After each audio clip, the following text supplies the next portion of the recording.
Hello, greetings. This is me again, Zahra, ex-Muslim, ex-Shia. Just seeing that there's some problem with okay, it's gone. Seems like it's some problem with the connection. Sorry, hope you can hear me and the sound is not bad. Sometimes there's some disturbance in the sound. I think because of the sound booster, and the screen casting. It's like this, so the sound is lower during the screen casting way. In this way, the sound is low. So I had to put a sound booster for this. Okay, now I hope you will cooperate with me here, and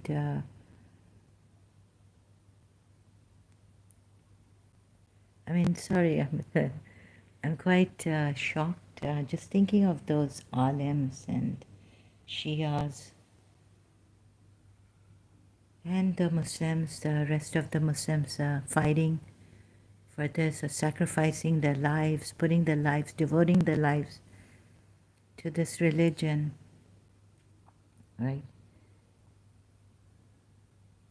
So that stopped me from really cracking up, and also I'm like kind of shocked still.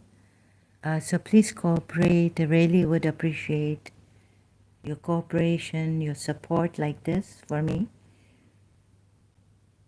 I would actually like to help the Muslims see for themselves, leave Islam, have been doing this again and again. Is it worth it really, this? So the contradiction in Quran on prostration, still on the Adam, the prostration to Adam, commanded by Allah, to the angels. So, my God, sometimes I feel like it's my mind, it's my reasoning, it's my logic, right? In this, I'm like kind of shocked. So many years loving Imam Hussein or admiring him. Love would be to become like him, if we loved him. So admiring him and all. And others who are marjas and grand ayatollahs, who have given their lives for this religion, and punishing, and also that people are Muslims in authority, who you have to obey. If you don't, then it's you will be punished for that, right? So your life controlled to a great extent. And so why, okay, let's start here. Why the command to angels to bow to Adam, a created being of Allah, when he commands Muslims not to prostrate to his creation or created beings? First, Allah commands angels to bow to one he has created, and then Allah tells you, excuse me, I should have made tea right now. Oh God, I need tea because just doing all this work before coming here for this live stream, I was not able to get up and make tea. Sorry about this. Yeah, so first Allah commands angels to bow to one he has created, and then Allah tells you not to bow. Then Allah tells the Muslims now not to bow to his creation. Is this not contradiction? Straightforward, very straightforwardly put, right? Directly put. Even if Allah gives a different reason for it, would it be justified, like when he has not given in the Quran the reason, right? He's not given in the Quran the reason, but it's just implied that he told the angels, and then the Imams have to explain, Prophet Muhammad had to explain, And Allama Majlisi has recorded in his book all the um, narrations coming from our Imams and thus Prophet Muhammad, that when Adam stood there with the light, then Allah told the angels to bow to him. So we see we've seen the Shia tafsir and the Sunni tafsir on this, right? Why Allah told the angels to bow to Adam, or even to Hazrat Yusuf. No, yeah, Hazrat Yusuf in Surah Yusuf, Ayat 100. We saw the Sunni tafsir, how it's changed, or different tafsirs are there. You can see. So you then reconcile. You say that, oh, these ayats are reconciled, and they're not compromised. Like there's no contradiction then between these ayats. Let's see now. Let's take the so when he has not given in the Quran that reason, which is a different reason why the angels bowed, why Allah commanded the angels to bow to Adam. And then Allah now says, bow to him, he's the creator. Can it be justified? The reason that God gives, which is implied, can it be justified, even as we say that God has a good reason for everything, right? But is it a legitimate reason? Can it be justified? Let's see through the Quran ayats. So Surah 16, can it be justified? Surah 16, ayat 17 says, then is he who creates like one who does not create? So here it's saying this. Of course, they're not equal. So first and foremost, the creator is not equal to the one who does not create. Right? Going step by step. Surah 16, ayat 17. Then so this part now of the ayat. So will you not be reminded? I'm kind of sorry, I've lost balance. So I should have come later, but it would be too late, maybe. So just bear with me, please, as you have been doing. Those of you who have been bearing with me here. So will you not be reminded? So this reminder should be from day one. In consistency, not in being consistent. Number two, to be reminded of it so you understand it in all circumstances, right? The creator cannot be like the created. And the last part says, so will you not be reminded?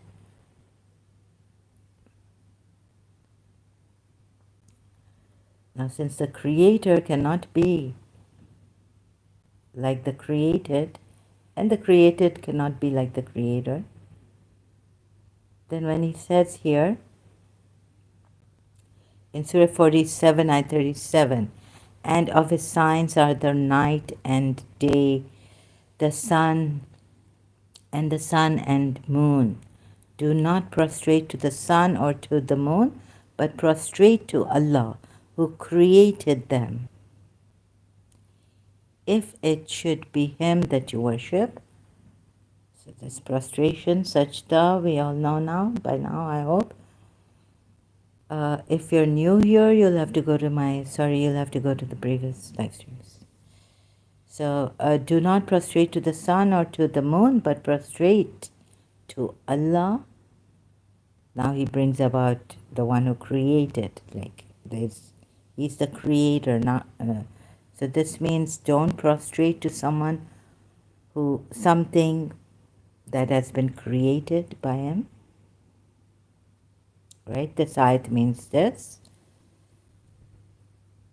If it should be him that you worship, so prostration is only for the one who is the creator of all, i.e. Allah, and related, linked, this prostration is linked to worship. It's a form, it's a part of worship, prostration. So the one who is the creator is Allah, and he says, but prostrate to Allah. So, and of his signs are the night. These are his signs. Do not prostrate to his signs.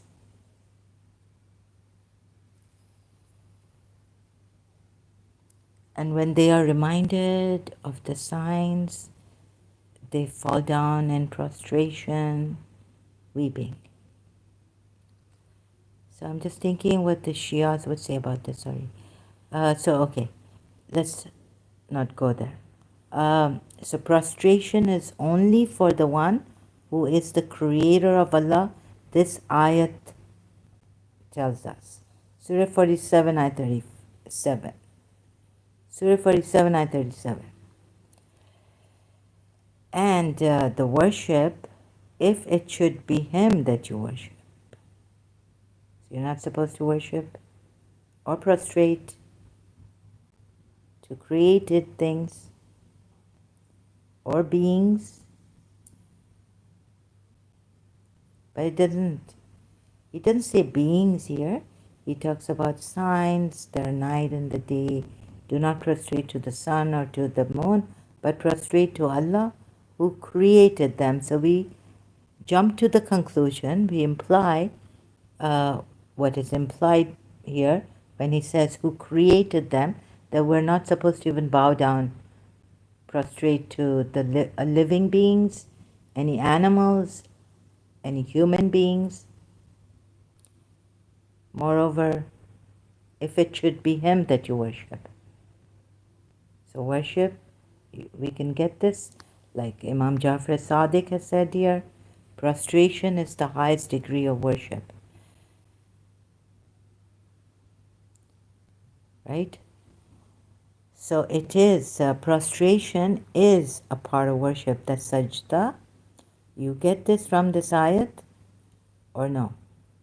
There's another ayat where Imam Jafar Sadiq says prostration is, and that ayat will come and the whole thing will come. But for now, I think we should go step by step. Prostration is only for the one who is the creator of all, meaning Allah, and related, linked to worship in Surah 47, ayat 37. Then we come to Surah 16, ayat 49. Allah states, and to Allah prostrate whatever is in the heavens and whatever is in the earth of moving creatures and the angels, and they are not arrogant. Right? So to Allah prostrate all in heavens and the angels. So the angels prostrate to Allah. And so the angels, should Allah have commanded them to prostrate to Adam in heavens or above heavens? I don't know. What is prostration in Islam, first of all? For becoming humble, you would say, and submitting completely and praising fully Allah. Right? This is what we get from Islam, and it is a part of worship, and it is the highest form of worship that we do in the Muslims, that I used to do. That is in our 5 obligatory prayers, and also like facing the Qibla, facing the Kaaba. The Qibla is the direction, meaning. So there we prostrate, right, to Allah. Facing the Qibla, facing the Kaaba, we prostrate to Allah in the 5 obligatory prayers. It's important that you don't, start even prostrating here and there. Like your direction should be Makkah, and it should be during your obligatory prayers. However, there are times when he says, like, there's no direction given. That's another thing now. That when they see the signs of Allah, they just prostrate, weeping and all this. that the Shias can explain somehow, Dr. Iqbal also, about that Surah Maryam ayat, prostrating Dr. Iqbal, Allama Iqbal from Indo-Pak, the philosopher, and that. Surah 22, ayat 77 says, believers, worship your Lord, bow down and prostrate yourselves before him, and do virtuous deeds so that perhaps you will have everlasting happiness.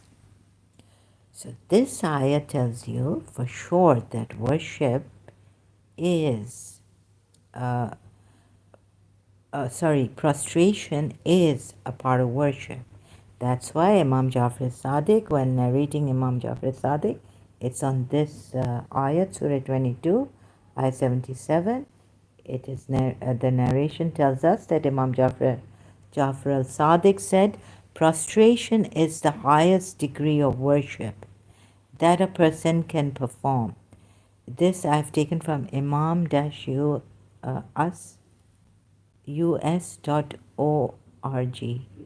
Importance of prostration in worship, this website. The article on this, on something. Prostration, yeah. Importance, this is the name of the article, sorry. Importance of prostration in worship. Where am I? So I should be here fully. Then, I mean, I can't believe this, time and again, it really gets to me. Sorry, just a minute. So, prostration is a part of worship. This ayat gives away, Surah 22, ayat 77.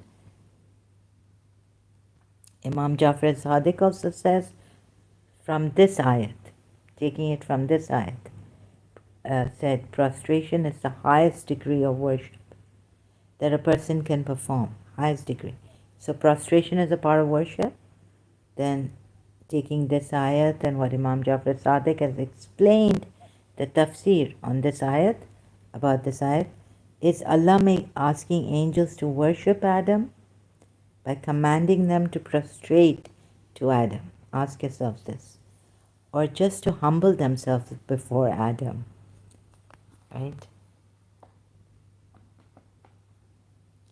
Because prostration can be for humility, knowing that these people are humble, the Muslims are humble and they're prostrating to Allah. That's another ayat, that they are not too arrogant to prostrate, not arrogant, you see. So this ayat, Surah 16, ayat 49 again. And to Allah prostrate whatever is in the heavens and whatever is in the earth of moving creatures and the angels, and they are not arrogant. So this implies that prostration, what is prostration? For becoming it's for becoming humble towards Allah the Creator, Allah, God, this also. And so Surah 38 ayat 75 states, Allah said, O Iblis, what prevents thee from prostrating thyself to one whom I have created with my hands?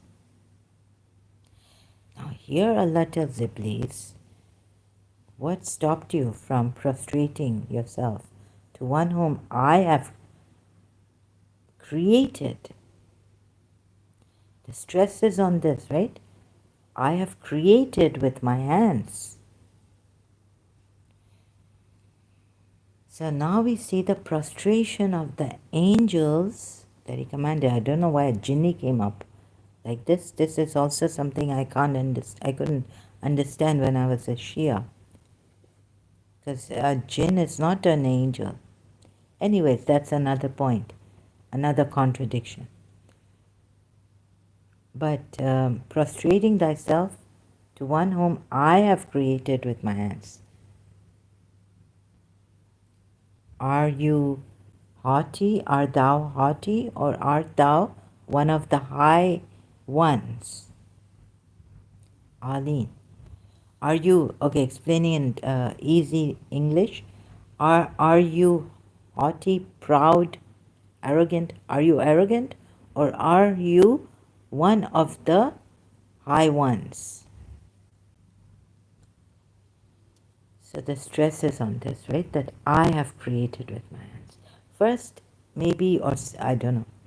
But Allah also asks Satan, Iblis here, in Surah 7, Ayat 12, we are told, Allah said, what prevented you from prostrating, doing sajda, when I commanded you, from prostrating when I commanded you? Satan said, I am better than him, meaning Adam. I'm better than Adam. You created me from fire and created him from clay, i.e. earth. So, what is Satan saying? He's given the reason that I'm better than him. And he knows that Allah created Satan, Iblis, from fire and Adam from clay. So this is the reason Iblis gave to Allah at this time. And there's another ayat above which I read out. Then perhaps, or what we're not told this. But then Surah 38, ayat 75 says, Allah is asking Iblis in this way now. O Iblis, what prevents you from prostrating yourself to one whom I have created with my hands? How? So Allah says, I've created the stress. Look at this. Here in another ayat he says, do not bow down, prostrate to anything, anyone, anything. What is it? Do not prostrate to the sun or to the moon, but prostrate to Allah who created them. And of his signs are the night and the day and the sun and the moon. Right? Do not prostrate to the sun or to the moon, but prostrate to Allah who created them, if it should be Him that you worship, who created them. And this is also part of worship, prostration. If it is Allah you worship. Then we see in Surah Yusuf ayat, like here he's saying do not prostrate to the sun, moon, but you see that to Yusuf, the sun, the moon and the stars have prostrated, and now they are personified, because in his vision, when the 11 stars and sun, moon prostrated, now the 11 brothers of his, or what, and his parents, so 11 stars are his 11 brothers, and he raised his parents upon the throne, and they bowed to him in prostration. Now even this is Hazrat Yaqub bowing to Hazrat Yusuf here. And this is not even in heaven high above somewhere where Allah is telling the angels. But this is one human bowing to another human, one human who was chosen of Allah, Hazrat Yaqub, and now he's bowing to his son, Hazrat Yusuf, bowing down in prostration, sajda. And this was allowed by Allah at this time. There's no objection. And he said, oh my father, this is the explanation of my vision of before. My Lord has made it reality. Have you even understood this ayat properly? Like, when Queen Sheba worshipping the sun. Now here in this ayat, what does the sun, who personifies the sun? That the sun has now bowed in personification, personified as a person, to Yusuf.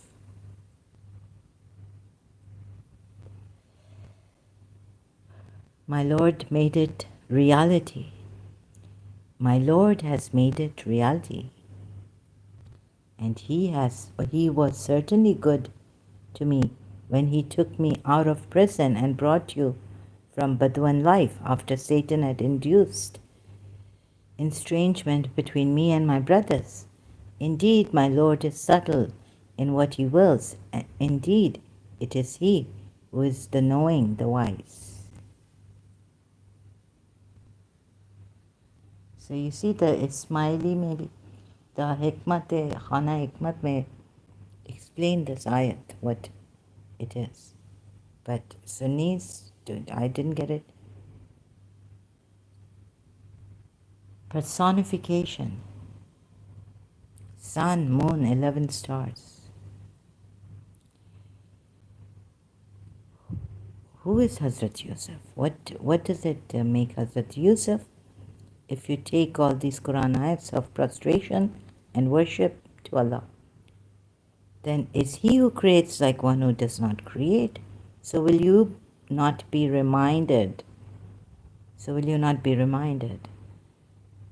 So they say Allah, but can you please tell us about this? Like the reminder. Oh, I've abrogated the verse. But he doesn't. You see, this is why I have written from in the beginning. When he has not given in the Quran, even if Allah gives a different reason for it, or abrogates an ayat, he should be mentioning it in the Quran and giving a reason why he abrogates. When he has not given in the Quran that reason, can it be justified? Or even if he gives a reason in the Quran, let's say he tells you that the reason why I asked the angels to bow to Adam was to pay homage to him in a way.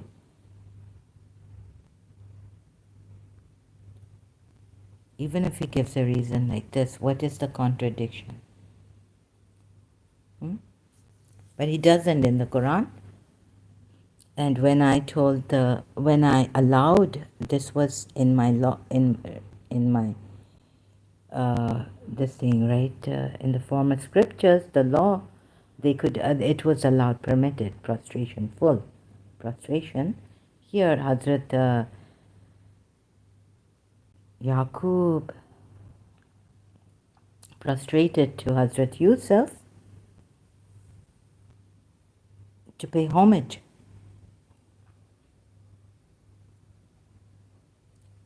Right? Because he raised his parents upon the throne. So here is even a chosen Khalifa, not everyone, all of them, like in Sikh, like Hazrat, like if someone, the prophet after the first or previous one, they don't bow to each other. We don't see this in the Quran. They don't bow to the one who's becoming the prophet after them. Like the father says, okay, this child of mine is becoming the prophet after me, or the chosen one. So I will bow to him now to show you that he becomes the next prophet. My eldest son, let's say, Yusuf. Or Abraham says, my eldest son Isaac, Isaac becomes. So now Hazrat Abraham bows to Isaac and not to Ismail like that. But that's not even the case, right? Here, the Quran ayats don't mention that at all. Just about Hazrat Yaqub bowing to Hazrat Yusuf. You get it, what I'm trying to say. So, Hazrat Yusuf is a created being. So what could make sense? Even if Allah gave a reason, it wouldn't make sense. Why did Allah not give a reason also on this? But it's implied, so the Muslims take it like now. I guess Allah became more intelligent for you Muslims that you say what Allah states here, Surah 16, Ayat 17. Then is he who creates like one who does not create, and we bow to him alone. We don't bow to anyone, not even Hazrat Yusuf.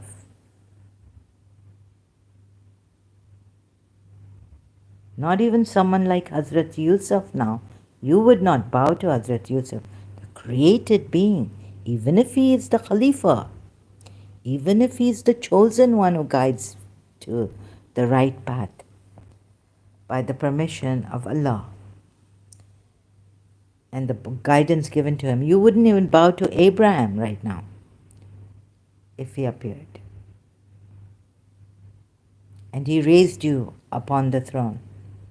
You'll say, no, no, no, no, no. Allah raised us on the throne. Some of the Muslims, they're so like this, like so strict. Why? Allah has given us the most intelligent.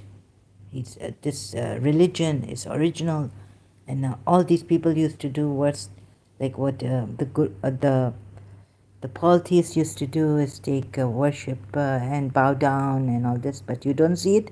It's in your. Allah had allowed this previously. Allah had allowed this. Surah 12, Ayat 100 tells us, bowing to Yusuf by Hazrat Yaqub also. Then, so even if Allah gave the reason, how would it, even then there are Quran ayats which are contradictory still.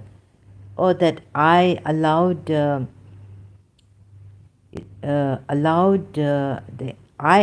I commanded the angels to bow to Adam because to pay homage to this person I have created with my two hands, like he tells Iblis,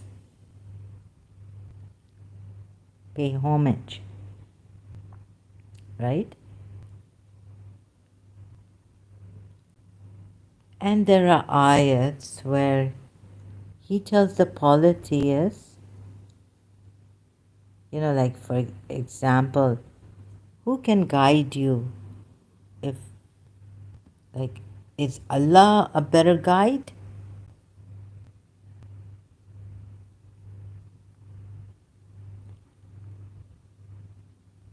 What's that? Surah, I keep forgetting Surah Anam, Ayat 118? That ayat. Oh,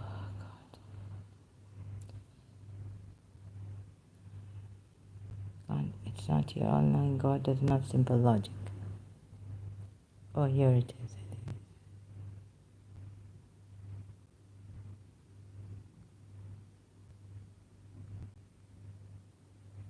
I thought it was here. Surah 4, Ayat 119? No.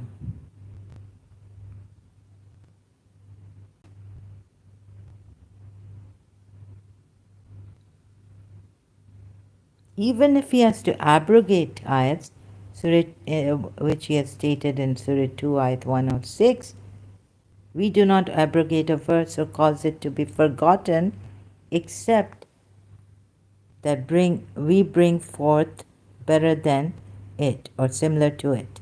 Do you not know that Allah is over all things competent? So you have to settle for this too.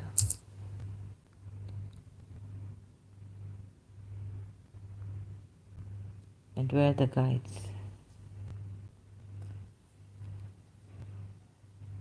God is mind-made. Ken Nizari is my least. Oh, God. Can you be guided by this Quran? I think it's here. It's Surah Hud, I think. Surah 11, Ayat 119. Except those on whom your Lord has... No, sorry, it's not even this. Where is it? Sorry, apologize, great. It's the one who guides... I have to search it out again.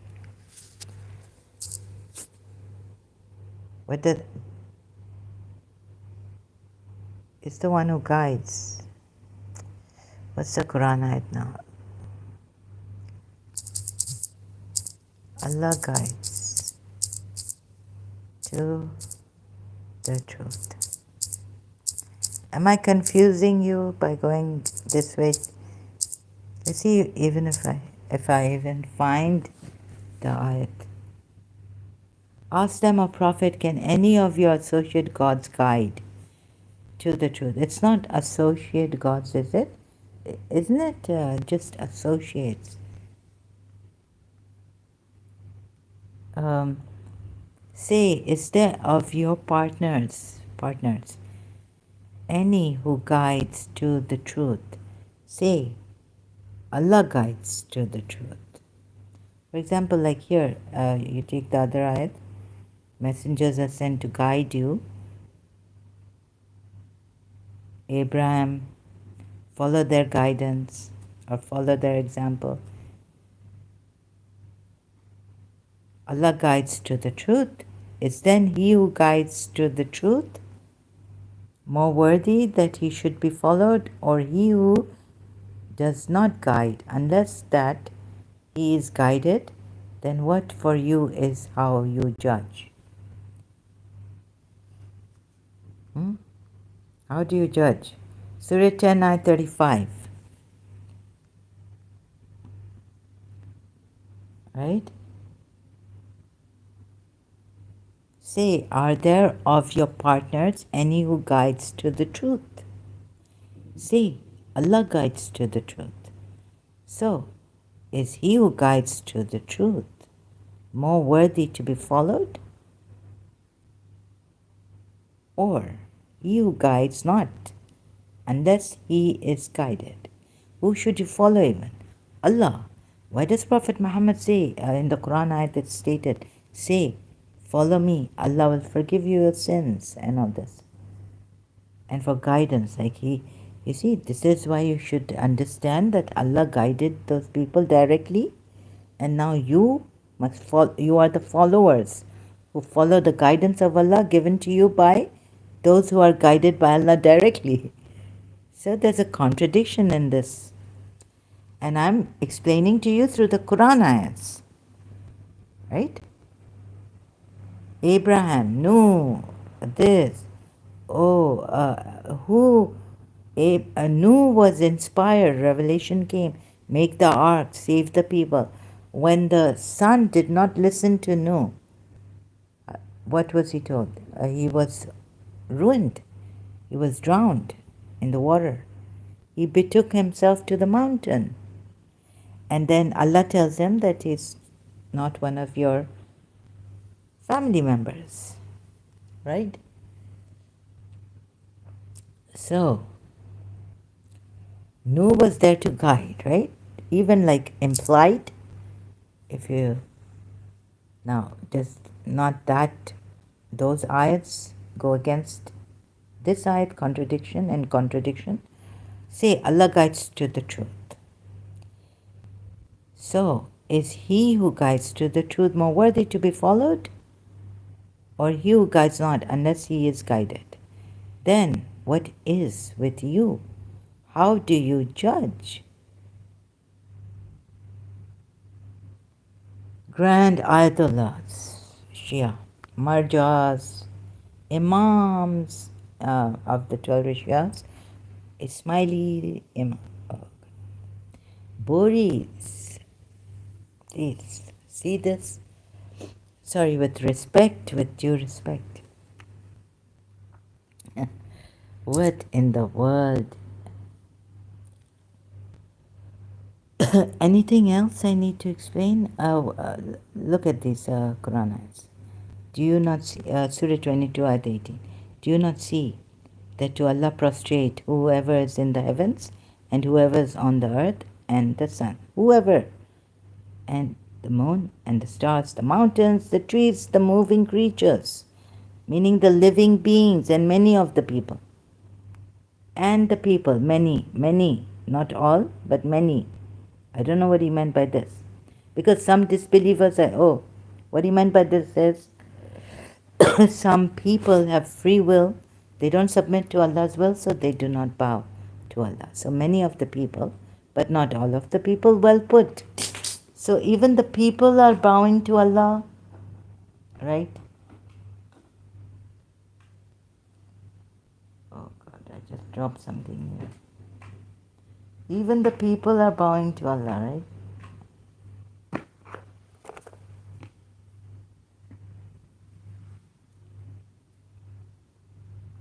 But upon many the punishment has been justified because they're not bowing to Allah. They're not worshipping Allah. And he whom Allah humiliates, they're not making themselves humble enough to bow to Allah.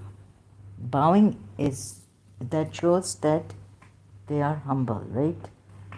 I just, in the dark, I'm searching for something. Just a minute, please. So the people are, many people bowing to Allah, they are humble people, created. Those believers bowing to Allah, they are humble. Sorry. Oh God, what is this now? I hope it doesn't fall.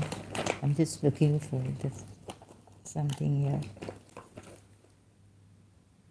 Right? Just a minute, please.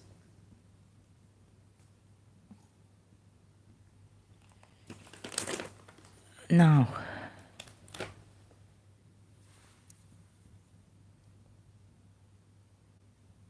so living beings, people bow to Allah.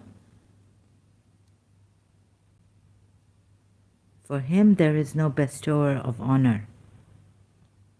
And he whom Allah humiliates, for him there is no bestower of honor, right?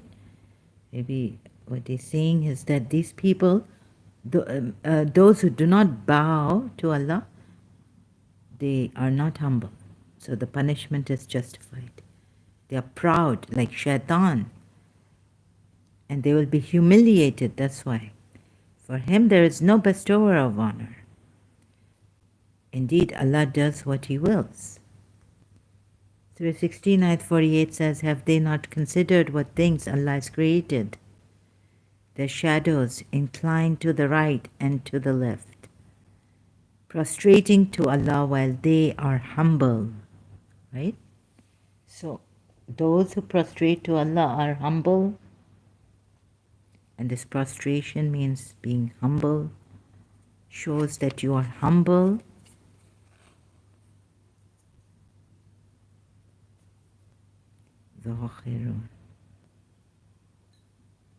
Right? Surah 16, Ayat 48 shows that you are humble. Those who bow to Allah shows that they are humble, right? And this is one reason for why Allah has asked you to bow. So you will say, okay, to make the angels bow to Adam. So to pay homage, right?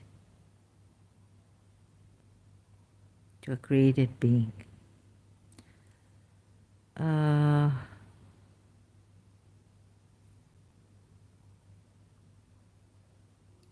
But then he abrogates a verse. Please, so if he abrogates a verse and he brings a new one, then what should be, what is still, I feel is missing, but I can't say it. So for that, if I don't think it up right now, then I'll have to come again. Do not prostrate to the sun or to the moon, but prostrate to Allah who created them. Who created them. So if it's, and this whole, the prostration is a part of worship here in this ayat. So he's now telling you not to. Let's say, let's take the implied. Now he's telling you. Now he's telling you. But he has been a creator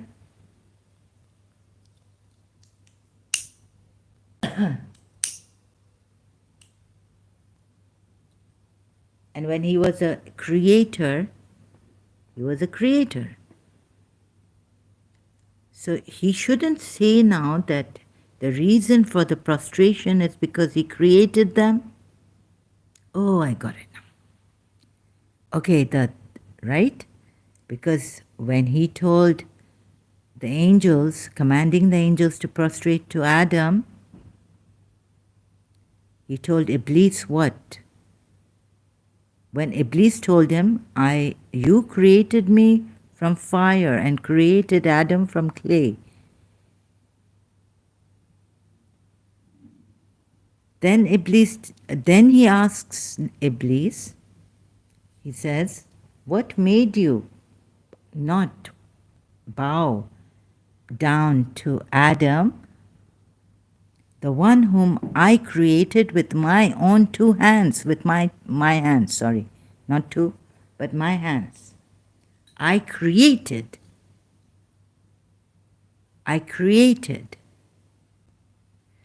So him being the creator, should he now say that prostrate to Allah who created them? This is the reason why you should prostrate to them. Because he's the creator. He created them. But now Iblis is looking at this and saying, but Allah, you are there, you told me that the thing you created, the being you created, I'm supposed to prostrate to him with my two hands. And here you're telling them, Surah 47, the Muslims, now you're telling them that prostrate to Allah who created them, if it should be him that you worship also. So he's brought out two things, that he's the creator of these. He's giving you reasons that he's the creator. And that you should also worship Allah and not these things. So Iblis is thinking, who didn't and was rejected and all this for this, not obeying the commandment and not bowing down to one whom Allah created with his two hands. With his hands, sorry.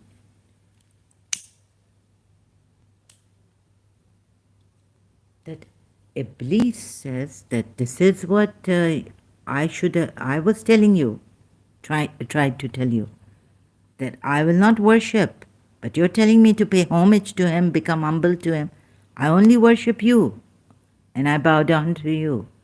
We know that from the tafsir, at least that day.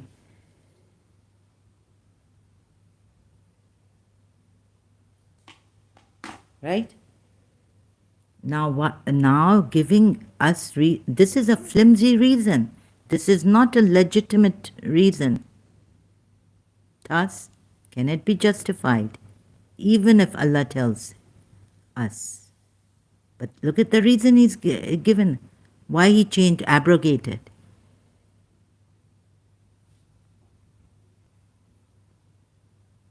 Then, if he's abrogated the sajda, then he should not give this reason. Allah should not give this reason in ayats like these, his ayats, sign sent down. The one who created them, if it should be him that you worship.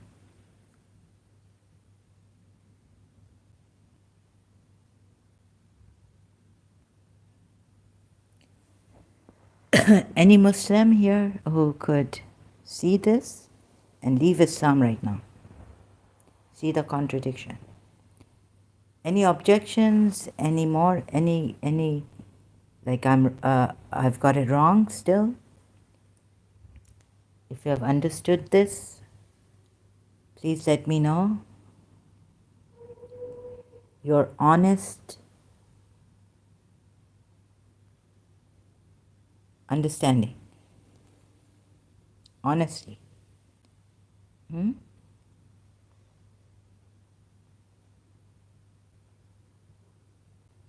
So maybe it's hard, or maybe there are not no Muslims here. Maybe also this would be hard to digest or register or contain or understand. See, so Allah should then have not said here who created them. Oh, then polytheists would say that Bilqis, Queen Sheba, I bow to the sun because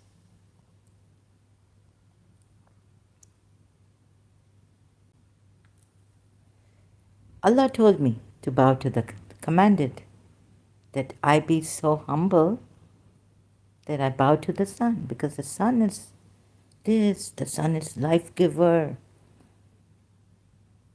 with water.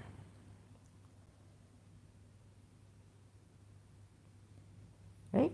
Giving her reasons. And that her God told her, but that we can't find out. We have to, this is my God?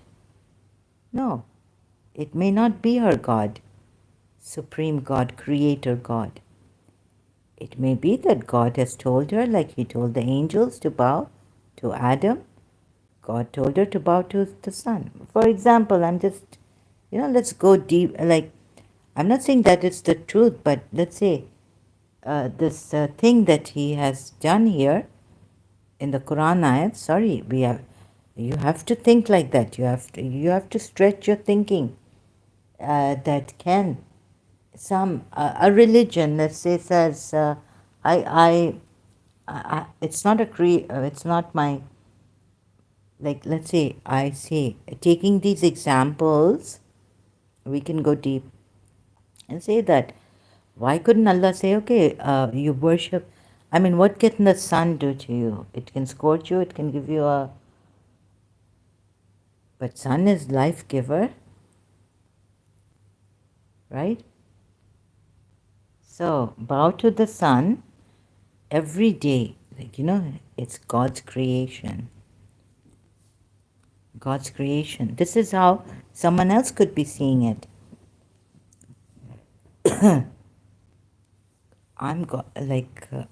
There was a time I could understand this. Okay, a part of me is not good, that ego part and all this. Dua yastasha. So I put my self-esteem really low. I say, oh God, I'm the worst human being and you are the best. You are not even a human being. And I'm Anna Zalila, Anta, honorable. Anna, I am this. I read my Dua Yastasha, right? Or let's take the sun. Someone says, this creation of God, and I honor it by bowing down to it, paying homage to it. That doesn't mean I'm worshipping it. No, it means I'm actually bowing down to it, but worshipping, bowing down, paying homage to it, and bowing down to Allah for what He's great. I'm so grateful. Then can you imagine you cannot imagine what my bowing down to God, Allah, would be. When I'm bowing down to His creation that He has created, original, like not man-made. It's not man-made, right? In this universe, like the moon, the sun, the stars. And then you see the moon, the sun, the stars, 11 stars bowing to Yusuf also. So that original, like what? And then Allah says what? Are you hard to create? Or the universe? Allah built it. Are you hard to create? Or the universe? So, as the sun, the moon, the 11 stars bowing to Hazrat Yusuf.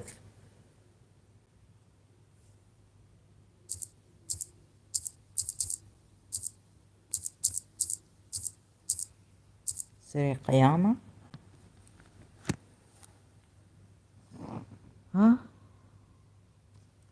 Surah 79, Surah Naziyat, Ayat 20, is it 27? Is it this one? Are you a more difficult creation, or is the heaven? Oh, the heaven. So the heaven is the difficult creation, right? Okay, the heaven doesn't bow to anyone. We are not told that the heaven bows, but what is in the heaven bows to Allah. And the stars and the moon, and they bow to Hazrat Yusuf. Allah constructed it. So can I bow to heaven?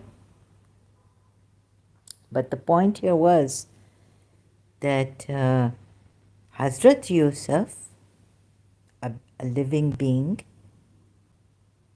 was bowed to by the things in the heaven, like the sun, the stars, and the sun, the moon, and the stars, 11 stars, right? So they bowed. Even though what is in heaven could be more difficult for Allah to create, or heaven is more difficult, and the galaxies and all this more difficult for Allah to create than you. But the things in heaven bowed to Hazrat Yusuf.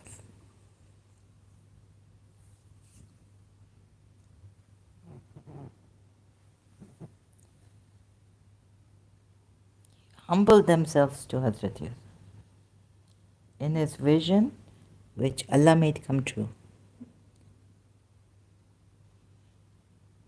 So they are personified as his 11 brothers and his parents. This also. So you see, what would you say? Do you want to beat me up and stop me? Do you want to obstruct me here? Would you like to beat me up, obstruct me, create obstacles for me? Shaitan is in her. Let's stop her. Or are you thinking of those people who have been punished? What do the Sharia say? Right? The law, Islamic law. And so scalding water will be put on you? I mean, scalding water. Oh, you are misguiding. Or is it that now it's convenient because, like even Sadhguru said, the Western way system, economy, secular system. Now we have to, accept that and go with it. We don't have anything better than that. So you compromise. Scalding water poured on your heads.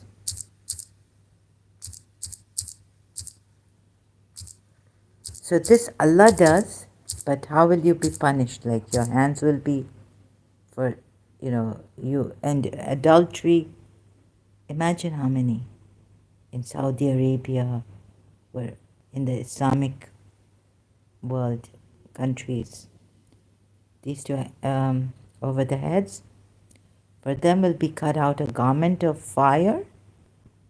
Over the heads will be poured out boiling water. Do you want to stop me?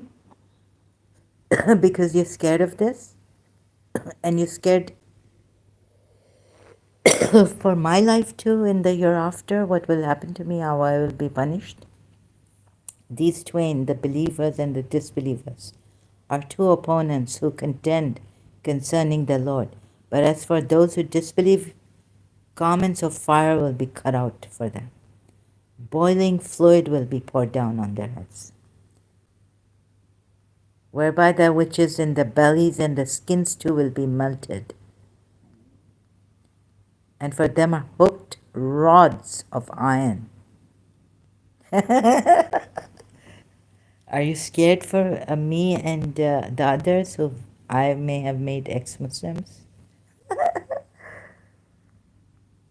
Whenever in their anguish they would go forth from thence, they are driven back therein and taste the doom of burning. Surah 22, Hajj, I 22, and the rest I didn't, number, mention the numbers of the ayahs. Huh? Are you scared of this?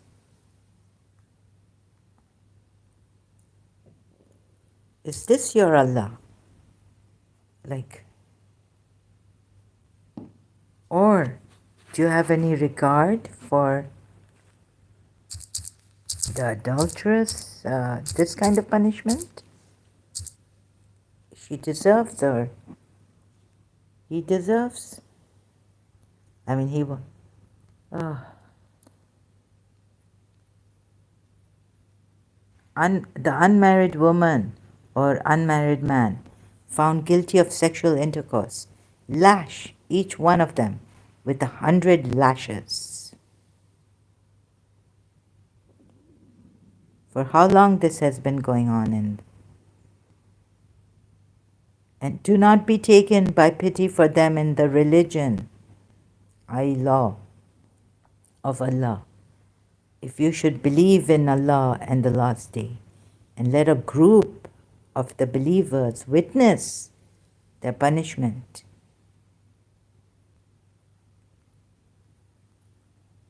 The fornicator does not marry except a fornicator. Okay, this has been unlawful to the believers, right? And what's for the adulteress? And those who accuse chaste women and do not produce 4 witnesses, lash them with 80 lashes, and do not accept from them testimony ever after. And those are the defiantly disobedient.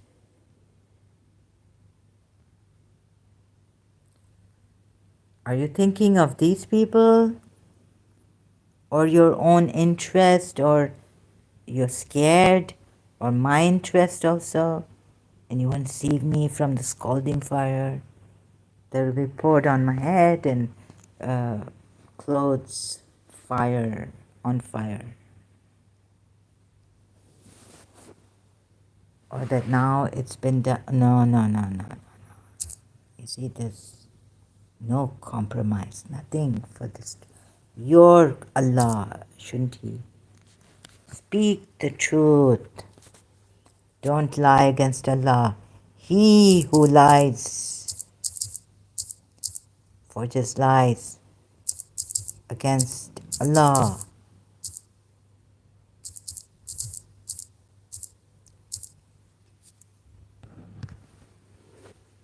Do not falsely declare with your tongues, this is lawful and that is unlawful, only fabricating lies against Allah. Indeed, those who fabricate lies against Allah will never succeed.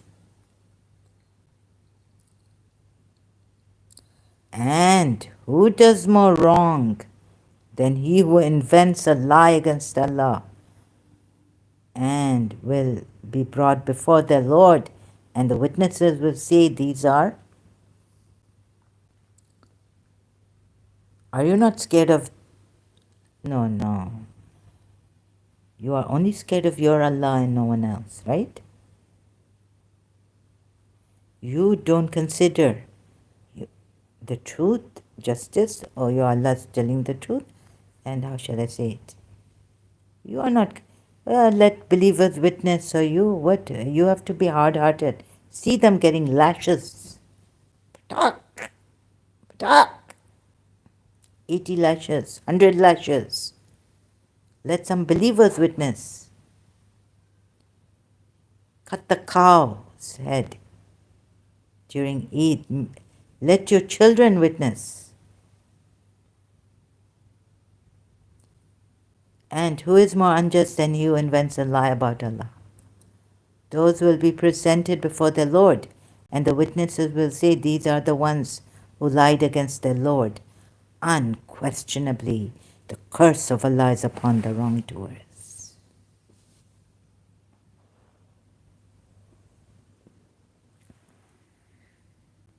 Right? And these are the disbelievers. Why do they question the believers? Why do they question? Surah Ajayat.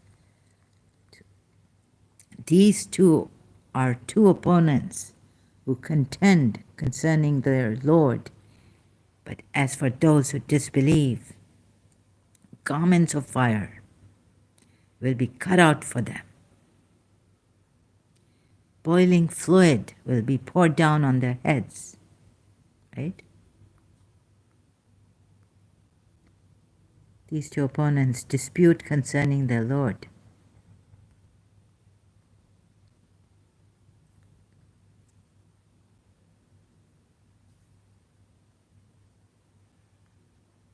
What are these? For striking them are maces of iron. Will it be scalded with the bodies in the will? God. And two antagonists dispute with each other about the Lord, but those who deny the Lord. Seest thou not that to Allah bow down and worship all things that are in the heavens and on earth, the sun, the moon, the stars, the hills, the trees, the animals. And oh boy, oh boy, oh good God. Maybe I was there to dispute with Prophet Muhammad, and as a man, maybe I was away, and I was told, ooh, about this, right? Oh, so that this is what maybe, hello, Prophet Muhammad, salam, the poor Jews and polytheists and all this. Sun, the moon, the hills, and a great number among mankind, but a great number are also such as are fit for punishment, and such as Allah shall disgrace. None can raise to honor, for Allah carries out all that He wills. All bow in worship. All bow in worship, right? So bowing is worship. Oh my God. Wait a minute. So, and do not you see that to Allah prostrate to Him? Now it doesn't say worship, but that's what this is what it means actually. Please see this. And do you not see that to Allah prostrate whosoever? And who has put prostrate in worship?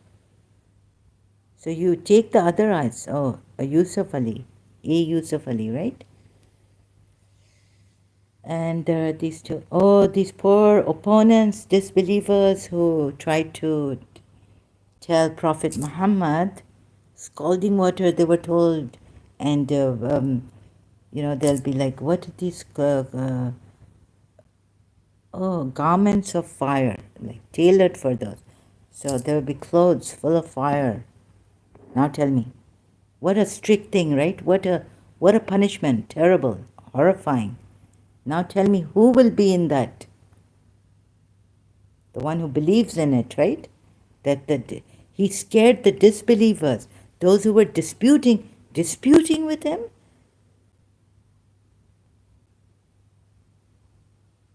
What am I doing here?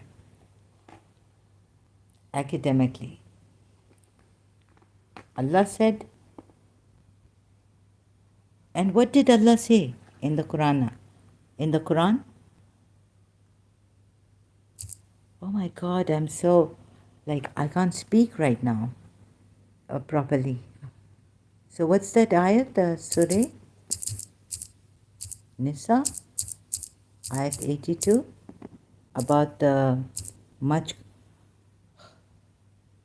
Allah Himself says, reflect in the, so these poor people, they reflected, and what if they came up with like I have come up? with what contradictions I've seen. Then do they not reflect upon the Quran? If it had been from any other than Allah, they would have found within it much contradiction. Now, how many contradictions have I found?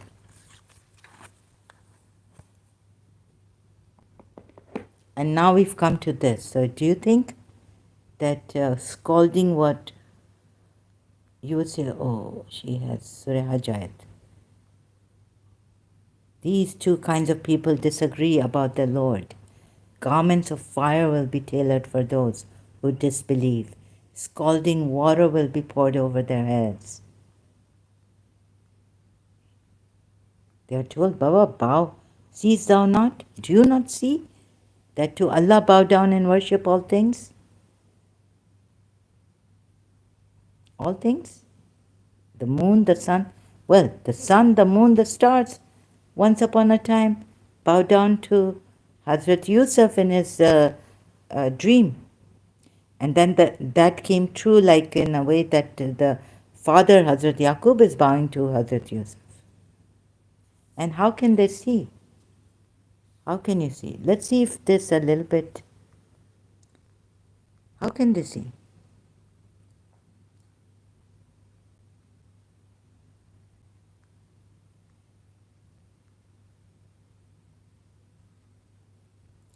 So you have to take every word.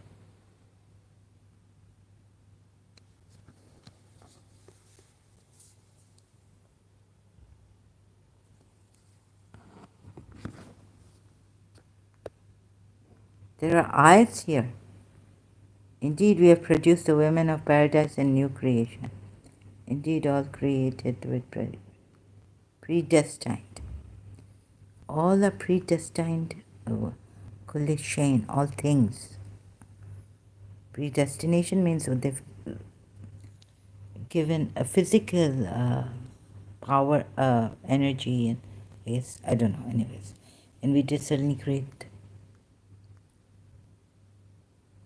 Do we fail in the first creation? Why? But they are in confusion over a new creation. No, you don't fail. For mankind, indeed, we have created you. You know, he says we did not make you witness the creation, your own creation. But what does he mean by just pondering over the material creation? O mankind, indeed, we created you from male and... Do they not see that Allah who created the heavens and the earth? Are they seeing that Allah created the heavens and the earth and did not fail in their creation? And did not fail in their creation? Yes. Is able to give life to the dead? Life to the dead? Yes, indeed, he is over all things competent. Sometimes a dead being doesn't come alive. Do they not see? It's like that ayat, maybe a little bit. But do the disbelievers not ponder that once? Oh yes, take that ayat, right? Not only this one. Do they not see that Allah who created the heavens and the earth did not fail in their creation? Oh yeah. The heavens and the earth, he did not fail. Like we can see that up, the sky is there, and yeah, the stars, and that's heaven, and the earth is here. He did not fail in their creation. He's able to give life to the dead.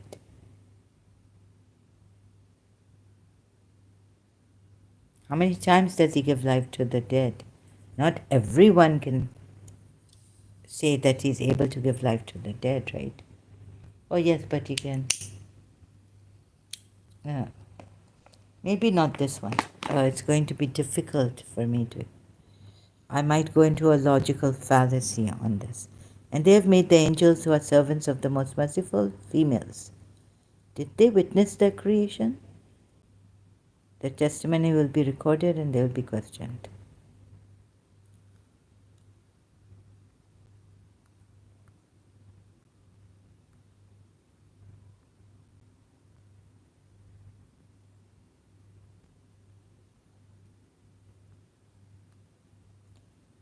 Have you with, let me search it like this.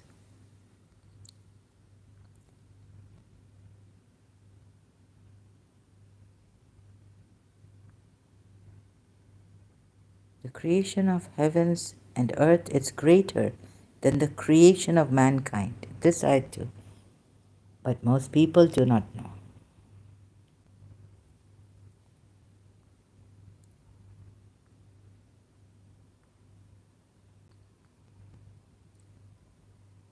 Then inquire of them, are they a stronger creation or those we have created? Indeed, we created men from sticky clay. Are they a stronger creation? Of course, you created the ones who don't think they were created? See, he will produce them first. He is the one.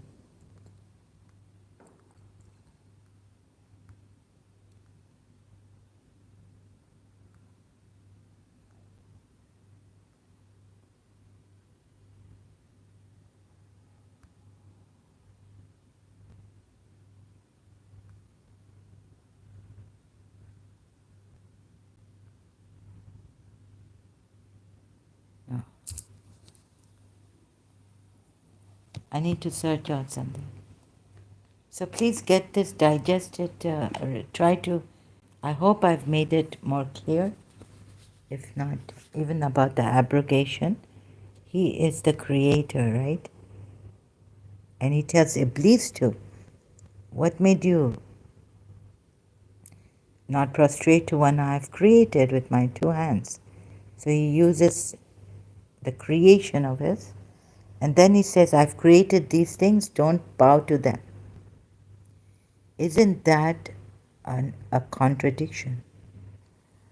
And if you need to bow to someone, that's only the Khalifatul Rahman that I sent down. You bow to him. Say it properly, right? Put it properly.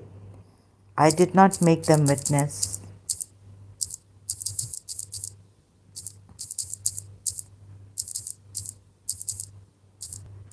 the creation, right? So, I did not make them witnesses to the creation of the heavens and the earth, nor to their own creation. I do not take as my supporters those who lead others astray. What's the fallacy? And then, like the contradiction, okay, the heavens, not even our own creation, we have been themselves. But I am the one to take the misleaders. I am not the one. I'm not the one. And not I am the one to take the misleaders as helpers. Misguiders as here, he says that I don't even take the misguiders as helpers. Ooh. So all this meaning you're not supposed to take any of his creation. Not, let's see. I did not make them witness to the creation of the heavens and the earth, or to the creation of themselves. Now Allah is speaking directly here. And I would not take the misguiders as assistants, as helpers.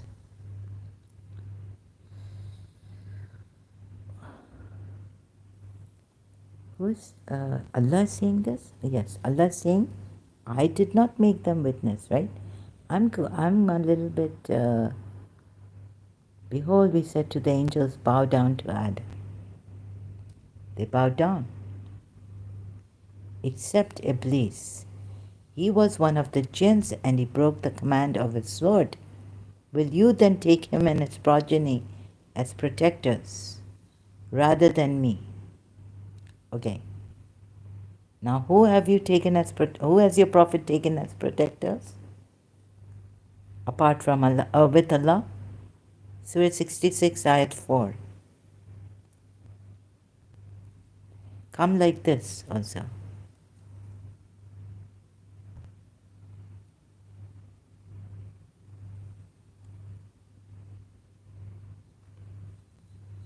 Allah, Jibrail,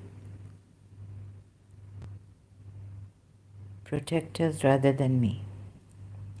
Will you then take him and his progeny? And they are enemies to you. Evil would be the exchange for the wrongdoers. So in this me is who? Jibrail. Shirk, mushrik. He's a mushrik in other ways, right? I did not make them witness to the creation. Now he's calling to account. Now he's bringing witness to. I did not make them witness to the creation of the heavens and the earth, or to the creation of themselves. And I would not have taken the misguiders as assistants.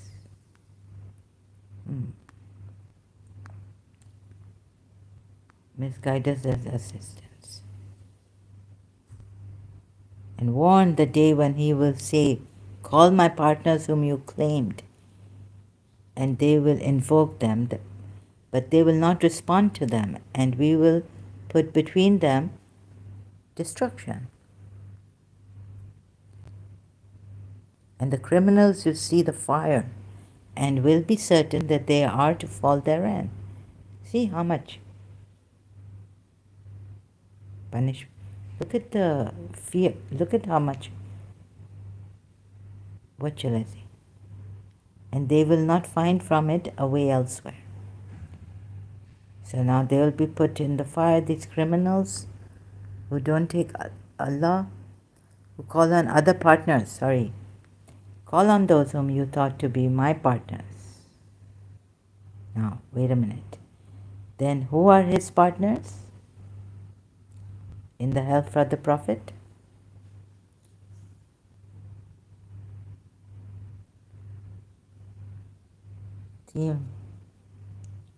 This is to impress that it is shirk to discard the commandments and the guidance of Allah and to follow the orders of guidance of any other than Allah. Right? This is also shirk. Polytheism. Though one may not be professing with his tongue and that there is any partner of Allah, nay, if one might be cursing others, but at the same time following their orders instead of divine commandments, even then that one should be guilty of shirk. For instance, we see that everyone in this world curses Satan's, but still follows them.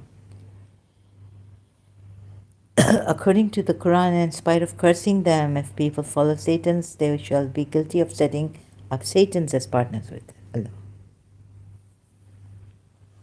Right?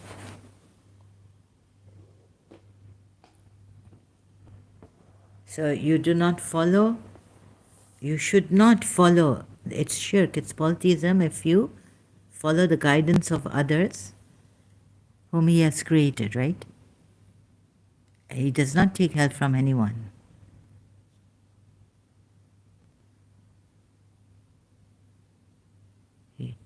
Oh, nor is it for helpers such as me to take as... Okay. But then he says, who will help me?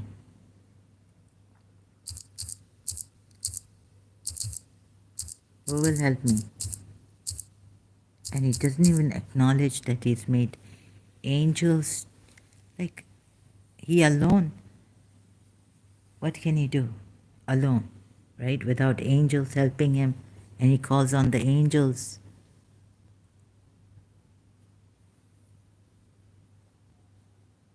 To put them in hell. Who will help me? No, first you see this. Allah calls. You'll see here the help is different. Like, who will help Allah? Allah calls angels. Quran ayat.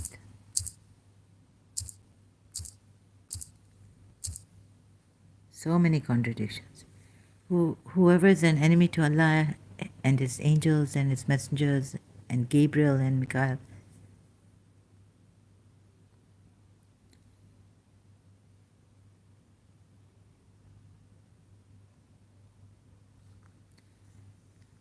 I will call on my angels. I will call on the angels of hell. I will call on the angels of hell. For what? Surah 96, Ayat 18, is it? We will call the angels of hell. Therefore, what Allah means is let Him call His supporters. We too summon our police, i.e., the angels of torment, to deal with Him and His supporters. Does Allah need to call on the angels of hell? You can say be. So He's taken help, right? This is how He takes help from the angels. What's the, you would say there's a thin, look, and we will call the angels of hell. No, do not obey him, but prostrate and draw near.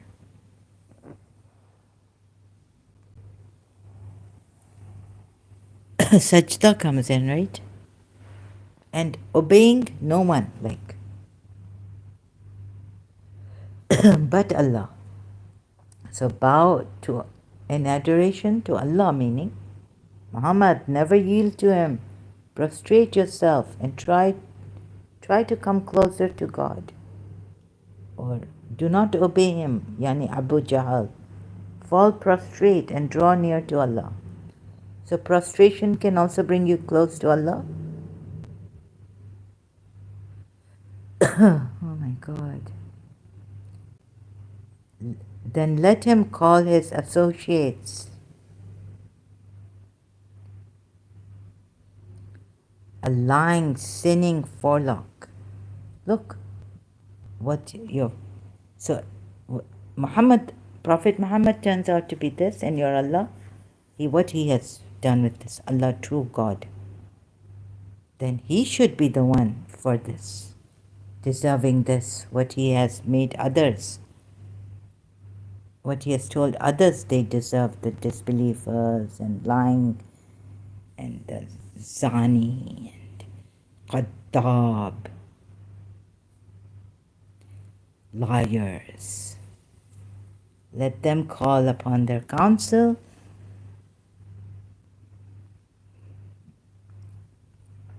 We will call the angels of hell. No, do not obey him, but prostrate and draw near. Yeah? Oh, and what did your prophet do? He's going pleasing his wives against the command of Allah given to the believers. In Surah Maida 87 or 86. Believers, O believers, do not forbid the good things which Allah has made lawful for you, and do not transgress. Indeed, Allah does not like transgressors, right? Do not forbid the good things which Allah has made lawful for you. Surah Tahrim,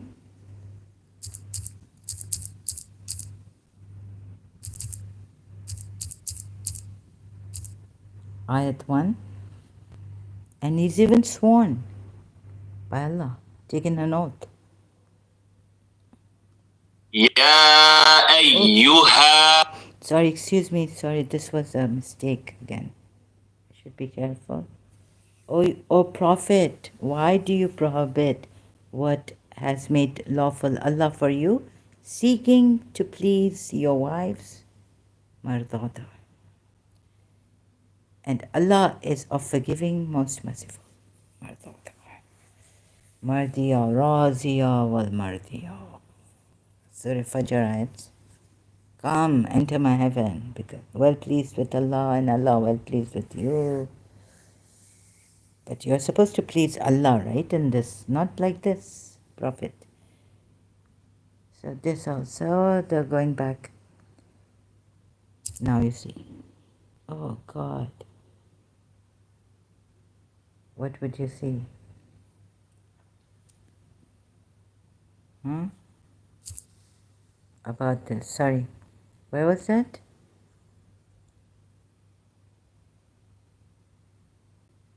I call them not to witness the creation of the heavens and the earth, nor even their own creation.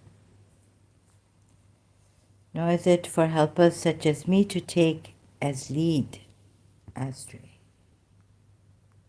But you take other helpers, right? Behold, we sent to the angels, bow down to Adam. Oh, this bowing down broke the commandment. So don't take him, but not only Allah. Does Allah say not only to take jinns and Satan and his group as helpers, but do not take anyone as your helper, right? Like, I thought the Sunnis were like no one as a helper. So Surah Fatiha, so they would tell us, even they want to guide the Shias. Please, Shias. Oh, no, no, no, no, no. No. In the name of Allah, the Merciful, the Beneficent. Allah, there is no God but He. No, Ayatul Kursi. Bismillahirrahmanirrahim. Alhamdulillahi Rabbil Alameen. Ar-Rahmanir-Rahim. Maliki Yawmiddin. Iyaka na'budu wa iyaka nasta'in. إياك نعبد وإياك نستعين اهدنا الصراط المستقيم. It is you we worship and you we ask for help. Ooh, ooh, ooh. Why Shia? Shirk, shirk. It is you alone. It is you we worship. It is you we ask for help. Sunnis have forgotten that ayat. Surah 66, ayat 4. Allah is his Mawla, Jibrail, believers, righteous among the believers or righteous believers, and moreover, angels will assist him. Angels are his assistants, like that. Iyaka na'budu. You see?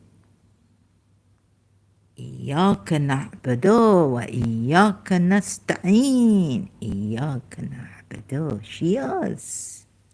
Let me remind you, as a Sunni Muslim, Qatar, Orthodox, strict.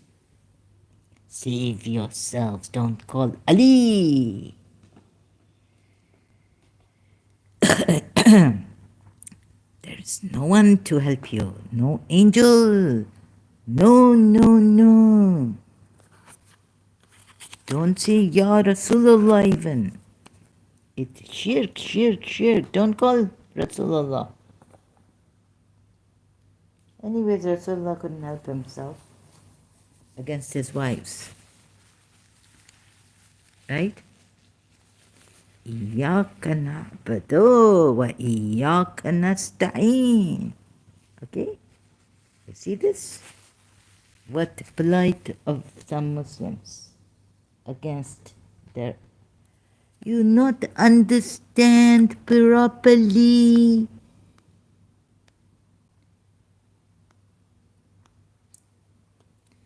Why you forget? Sunni, fellow Sunnis, why you forget? Surah, okay. Okay, let's go back here. Shall we go A, B, C, D, E, F, G. Contradiction in Quran on prostration. I'm making fun of you people. You make me what? I say what I have. Look what I find. God. Who is this true God, the responsible? Divinity. I'm much grateful to you. Thank you so much. Why the command to angels to bow to Adam, a created being of Allah, when He commands Muslims not to prostrate to His creation or created beings? Huh?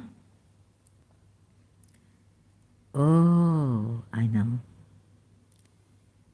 Here it means homage. Okay. Reverence. First Allah, but you see, you are so deceived that this bowing of the angels to Adam, you were not given the worth of it, the value.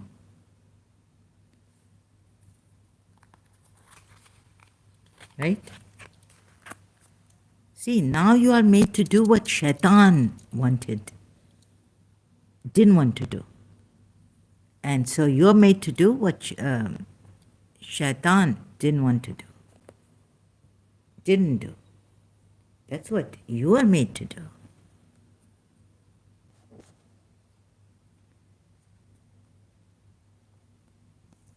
Right? Why should I bow to someone? And how you're Allah? He, even in other ayats we see the supreme creator. Why you bow to someone who is not the creator? Allah reasons like Shaitan here, boasting. No, you would say not boasting, but he on haqq, or stating a fact or reality, unlike Shaitan.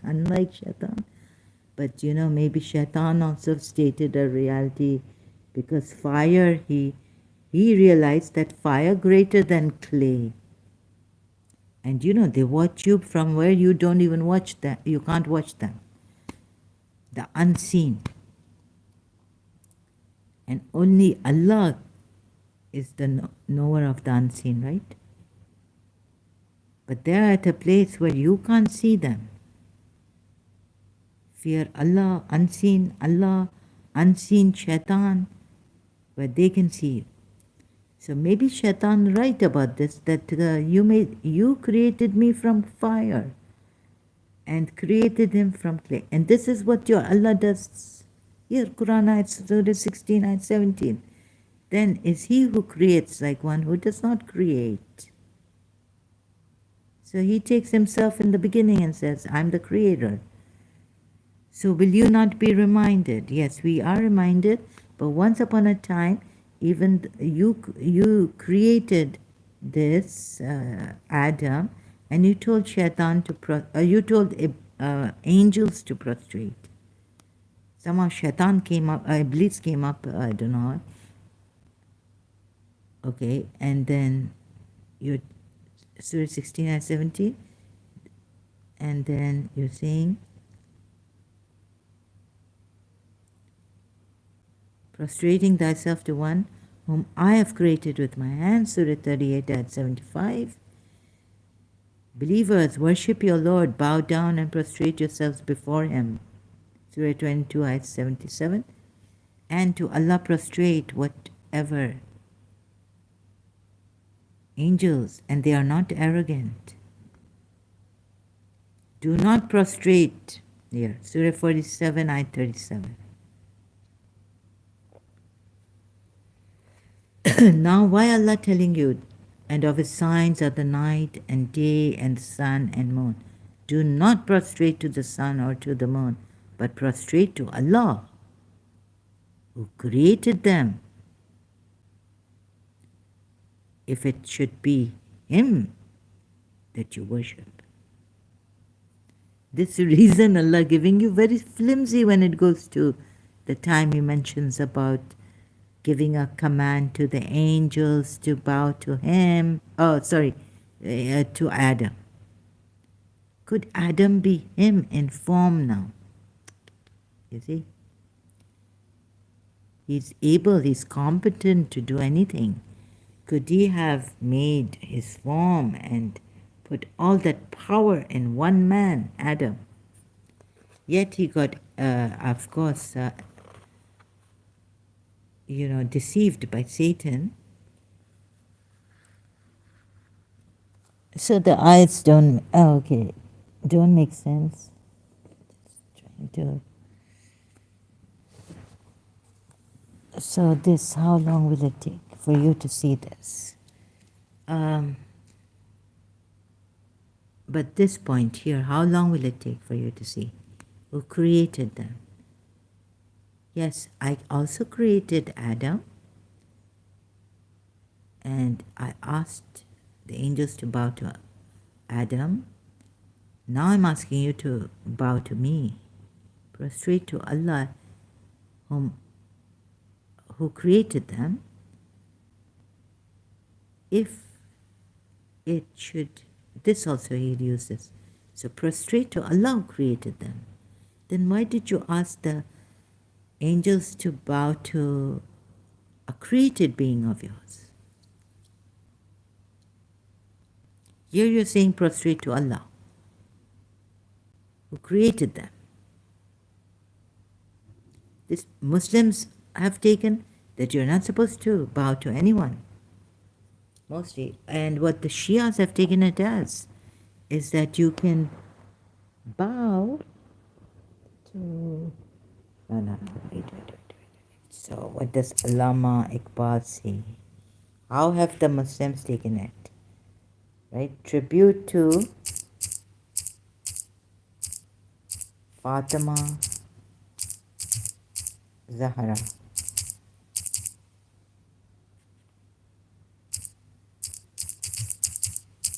In English, I hope I can get it.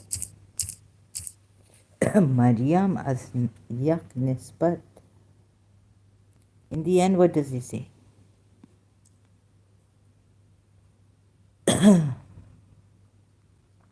Where's that?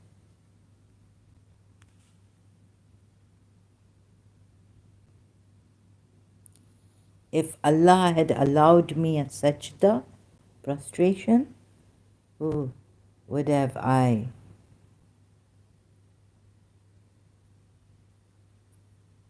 bowed to? Oh God, this is about Prophet. Allama Iqbal's tribute to Fatima Zahra.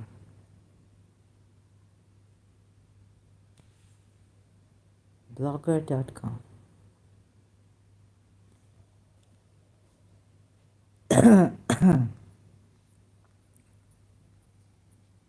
I hope I don't have to compromise my...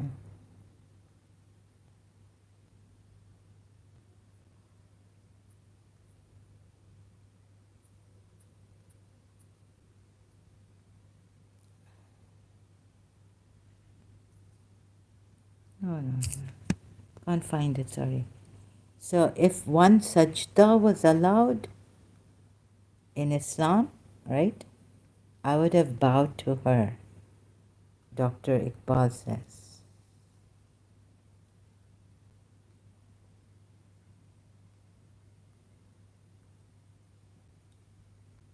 Oh, there's in the, I don't know if this, it's very difficult now, Google search and all this to find. They made it.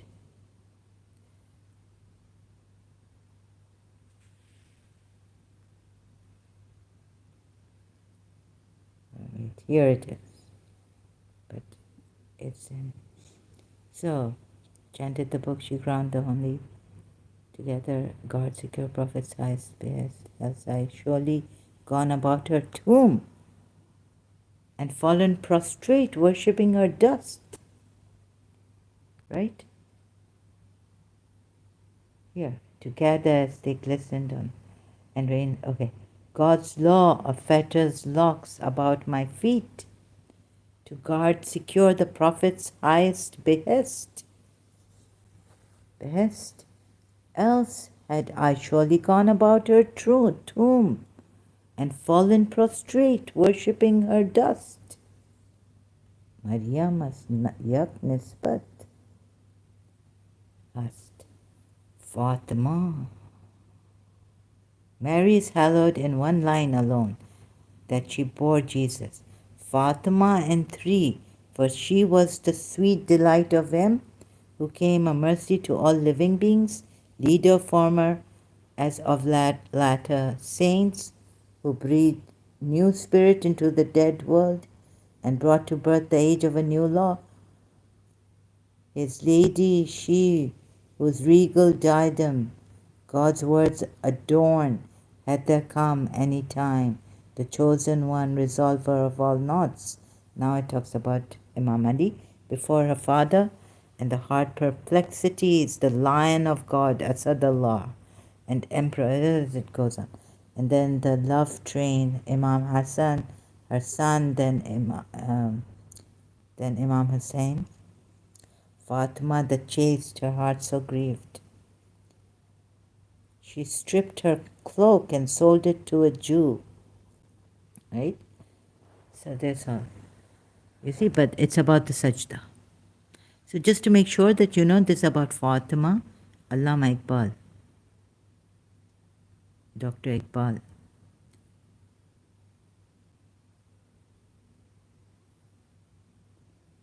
رموز به خودی 25 در معنی انکه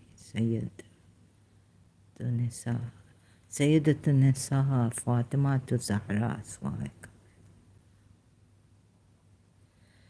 Camila. So I would have prostrated had it not been for the law of Islam brought by a prophet, right? He changed it. God's law fetters me, my feet, to bow at the tomb of Fatima, her tomb. Bow down, worshipping her dust. This is what the Muslims know very well, right? You know very well. You can't bow to anyone now. So it is a form of worship. It's the highest worship. Surah 22, Ayat 77, believers, worship your Lord. Excuse me, is this ruku or jadiya? I think it's a ruku. Rocking. Bow down and prostrate yourselves before him and do, right? So prostration, Imam Jafar Sadiq said, worship your Lord, bow down and prostrate yourselves before him.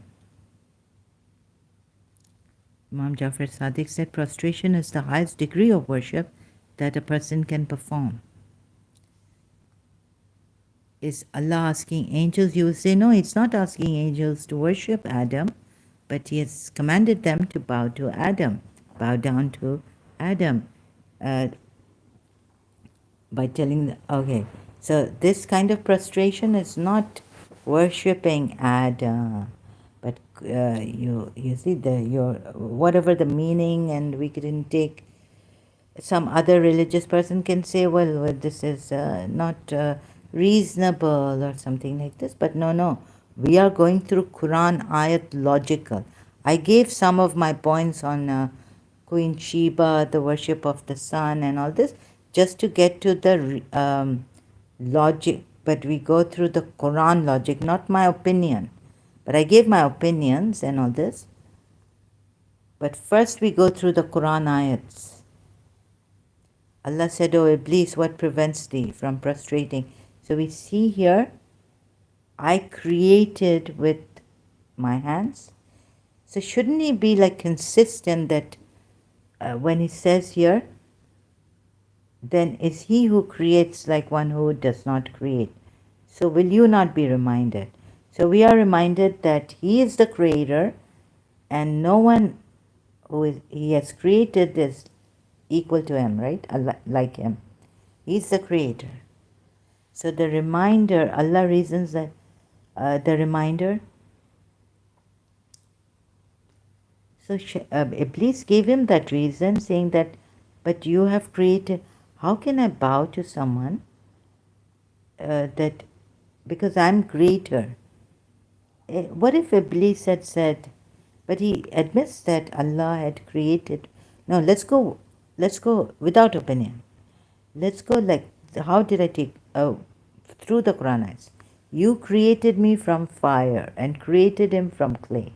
This is what Shaitan tells, we are told in the Quran. Okay, then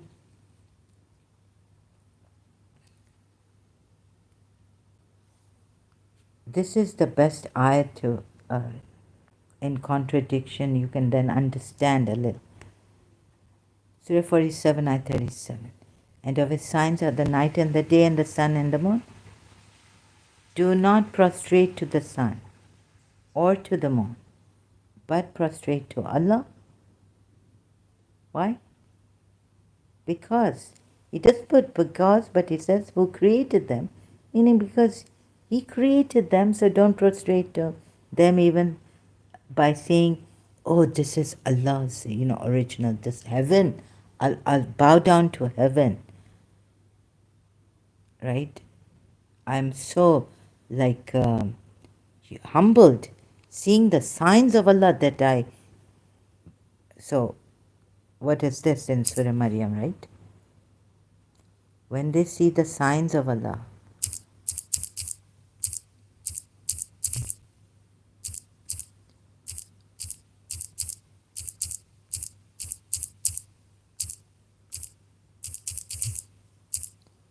they weep, bow down weeping, bow down weeping. So the signs remind them.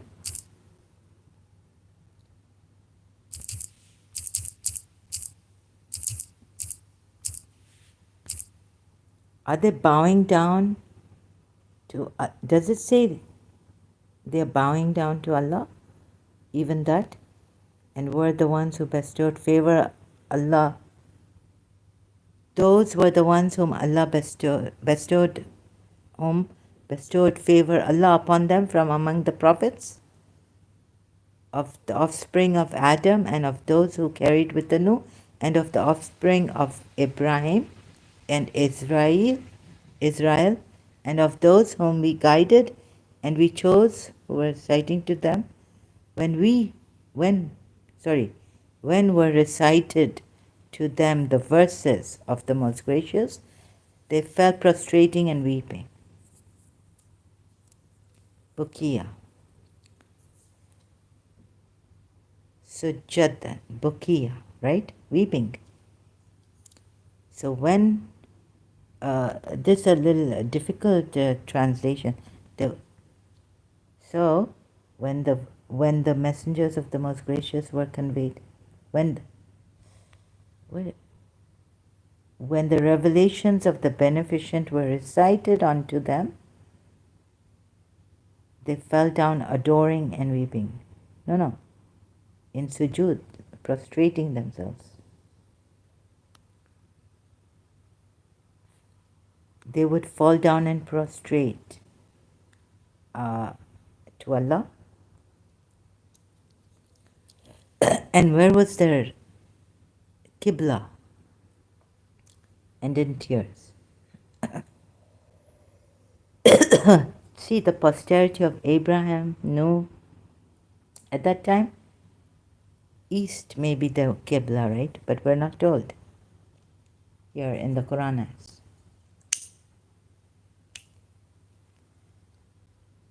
They fell down prostrating to Allah, or they just fell down in prostration.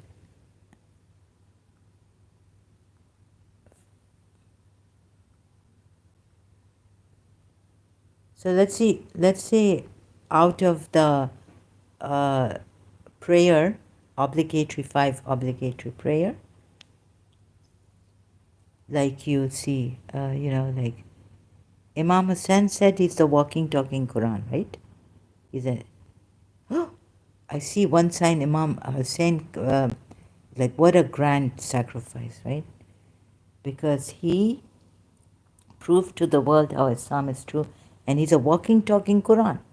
He made that sign come true. That Allama Iqbal also says, Allah Allah, by Bismillah, Pidar, Mana is Zibbe Azim as Pisar. So Mana is Zibbe Azim, fall down prostrate, right? At least, what if the Shias did this, all the Sunnis come and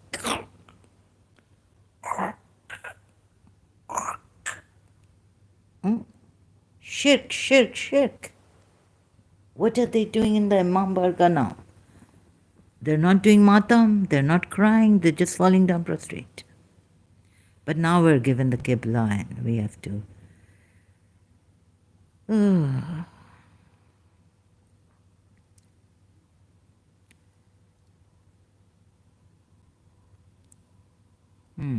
But the Quran ayat doesn't say that there is a walking, talking Quran, is there? Is there an ayat like that? I tried as a Shia to find something with the what Imam Hussain has said.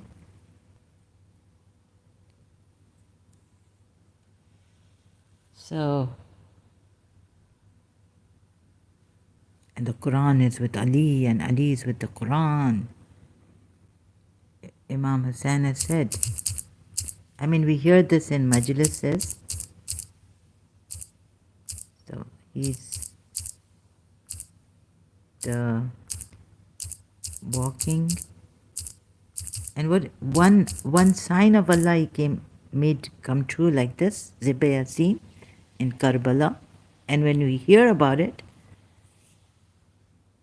we just go and sujood crying.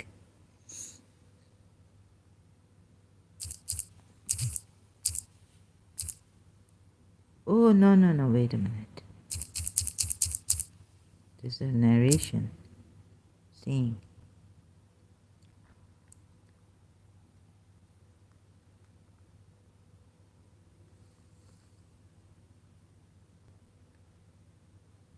he's the living, it's like, I think I should search it like this. He was the living Quran, right?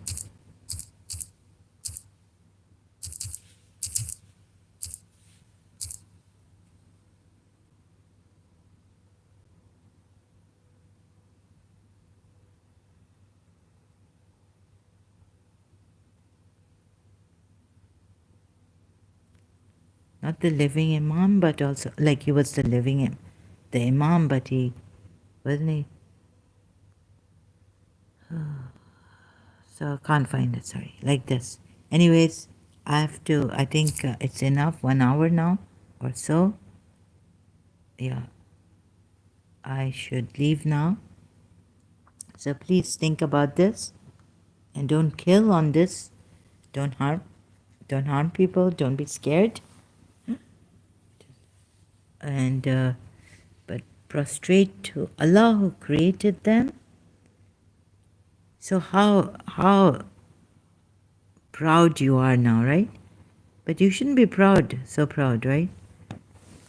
That now, but because Allah had to abrogate Surah Yusuf Ayat,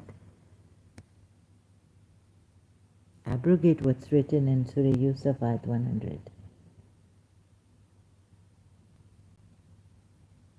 And he raised his parents upon the throne and they bowed to him in prostration.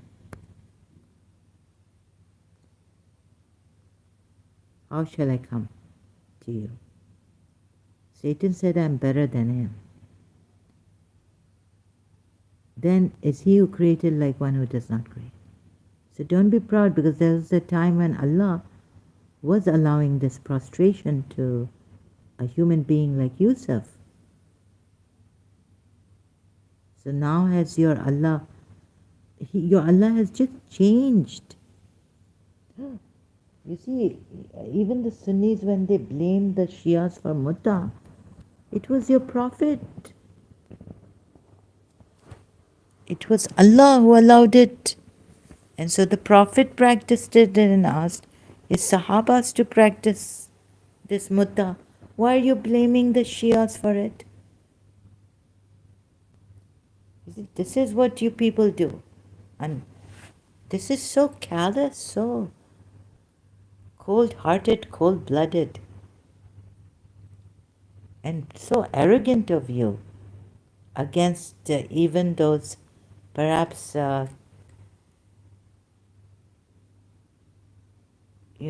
mushriks. There was a time when Allah was allowing this prostration.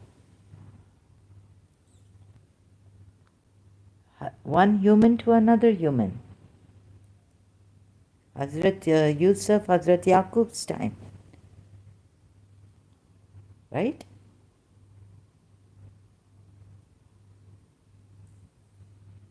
Now, do you see a contradiction or you don't? Oh my God, and Allah, is Allah asking angels to worship? You say no. The reason He did not give, but that He gave the reason that He created with His two hands to Iblis. At least thank God that Iblis, that we find the reason why. Otherwise, like this, He gave the reason. Otherwise, I don't even think Allah would have given the reason. Because the angels, He said, who do you think I am? And what are you telling me? That I should not have created Adam, right? And the names, and this, you don't know anything. What I've given Adam. I've taught him the names also. So tell me the names if you are truthful. So there's a logical fallacy there in those ayats. They said, we don't know anything than what you have taught us or what knowledge you have given us. So what should Allah have told them? Allah should have told them before that. They could say that were you given knowledge? Were not given knowledge. Not that if you are of the truthful, give me the names. So this is a logical fallacy. A kind of logical fallacy. I hope you see the logical fallacies which have they point to contradictions. It becomes illogical, right? Illogical. So Allah, even if He mentions a reason which He has to Iblis, the one I created with two hands, and then He says, the things I have created, don't bow to them, to you. He says, don't bow down to them. And there you would say, angels bow down, but we humans are not allowed to bow to any created by Allah, any creation of Allah, whether living beings, people.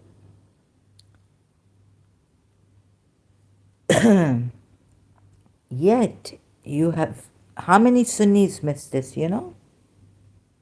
I had to give it to Dr. Zakir Naik on God knows which YouTube channel. That please see, the prostration is not only for Allah, but it is for Yusuf here. Surah 12, Ayat 100.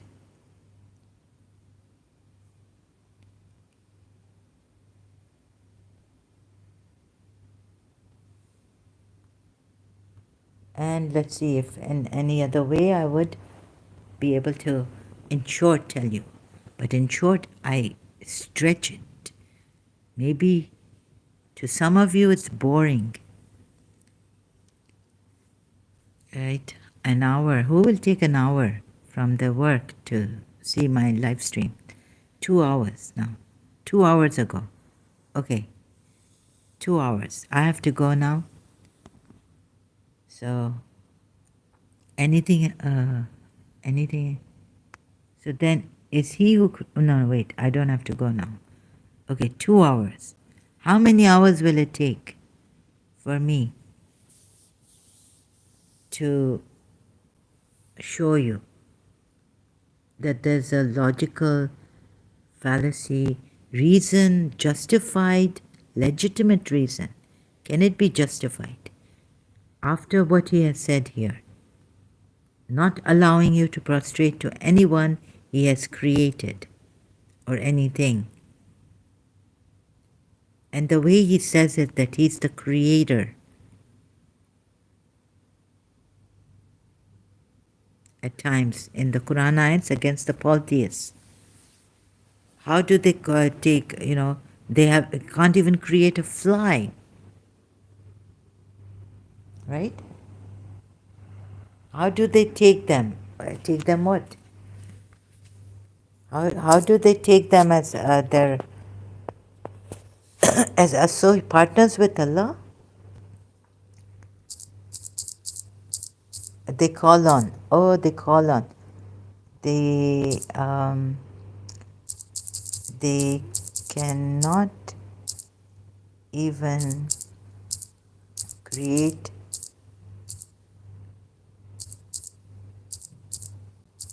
fly. See how Allah tells them in the Quran ayat, right? Remember this Quran ayat.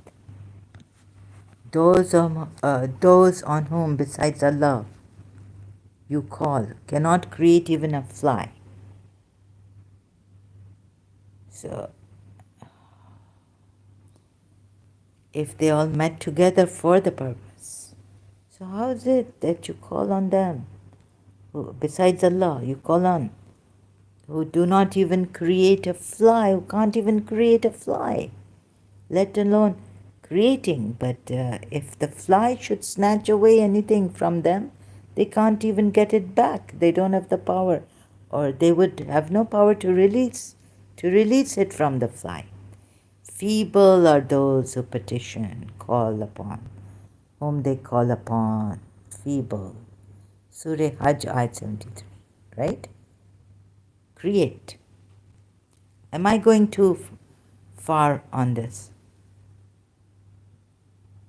These, O humanity, besides, you invoke besides Allah, can never create.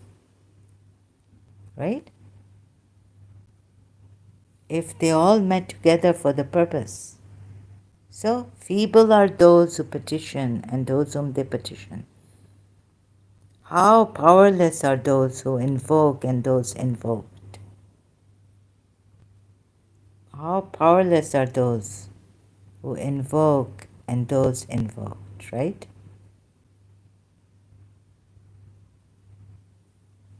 So, what did Jesus Christ do by the permission of Allah?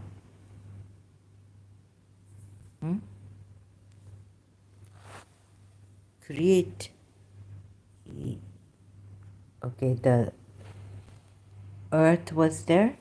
He took from the earth, created a bird. He did not originate it, but he had the power given to him by Allah, right? What did Solomon? Oh, what kind also create? What kind of Allah has favored us, right? Winds were going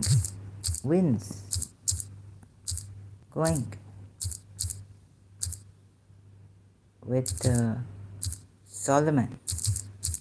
They were just, I don't know how, with their ishara, sign. And to Solomon we subjected the raging winds blowing by his command. By Solomon's command to the land, we had showered with blessings. Look at the power given to Solomon. How is he saying feeble is their polytheists whom they invoke, and the invoker whom they invoke? And to Solomon the wind, its morning a month. Now, hello. afternoon a month, and we made flow for him a spring of copper. And among the jinn were those who worked for him by the permission of his Lord, but by the permission of his Lord, power, miracles, like you say, oh my God, Solomon is, he's got powers from Allah to bring miracles about. Make thou coats of, commanding. But here, the power is given by Allah, of course. And to Solomon the winds, its morning a month.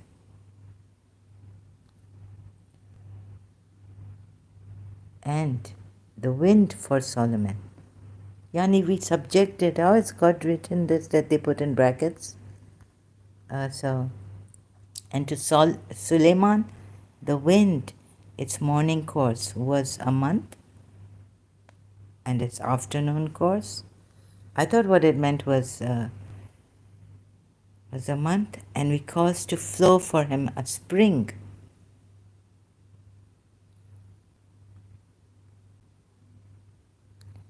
And we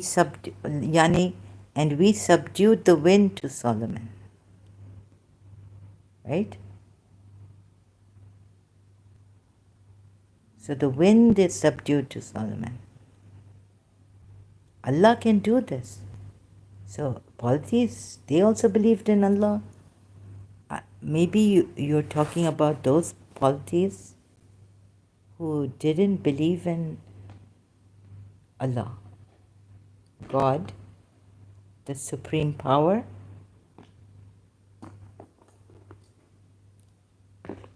God knows what this is really. So how shall I tell you?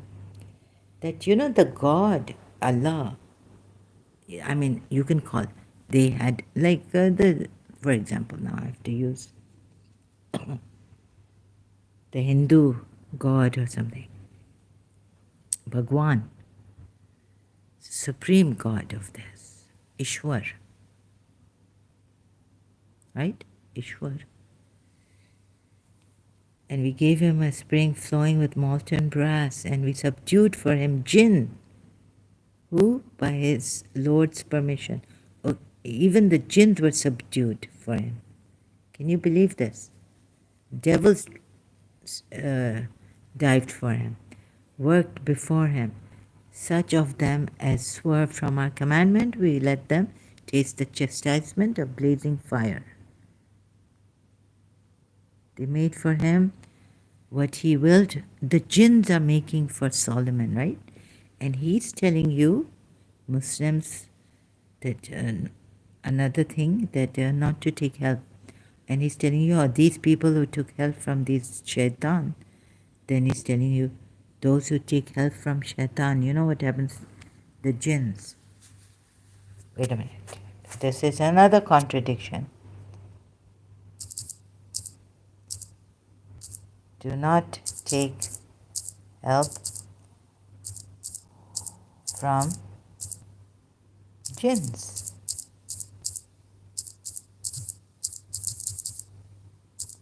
Otherwise you'll go to hell. There are 3,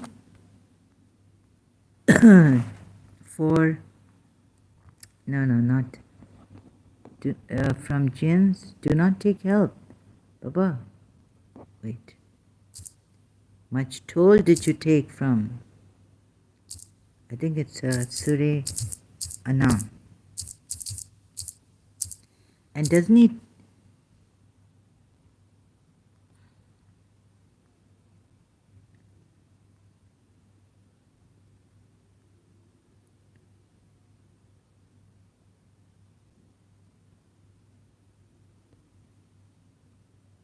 Therefore, the jinns benefit, Surah Anam, Ayat 128.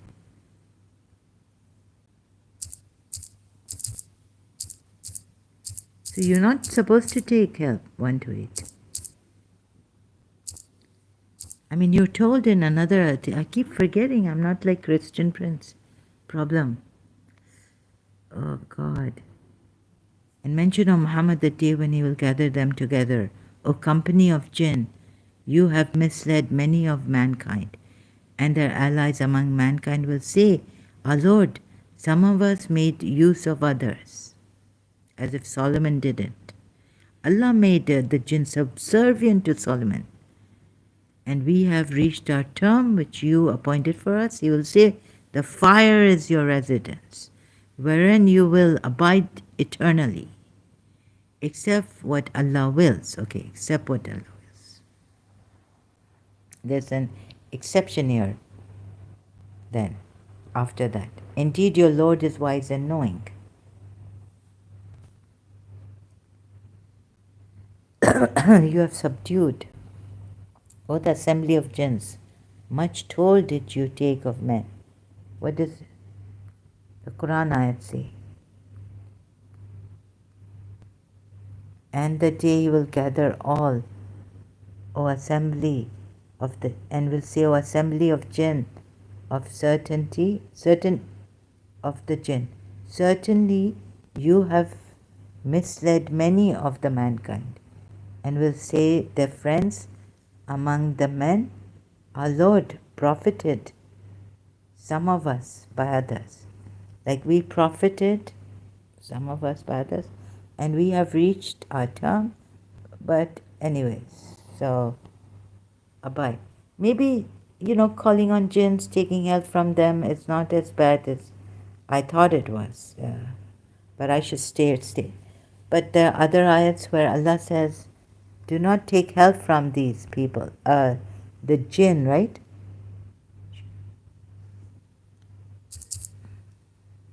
Those who follow you. Okay, but you should follow Allah. So what Allah has done, I don't know how to, work this out. Say, I do not get my sustenance from jinn or men. Surah Zariyat.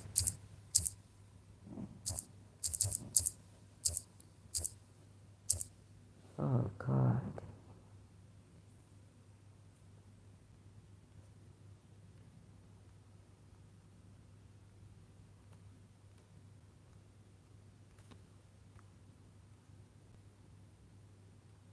Sorry I have to be like this.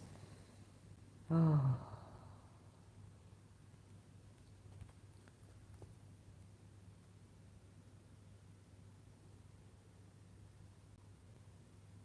And I did not create the jinn and mankind except to worship me. I do not want from them any provision, nor do I want them to feed me.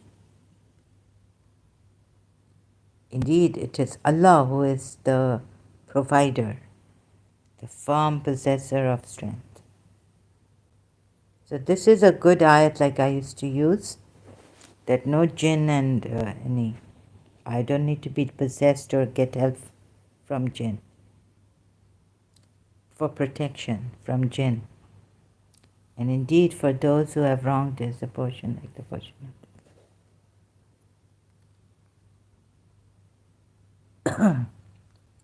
So wouldn't you disbelieve if, no, I do not want from them any provision.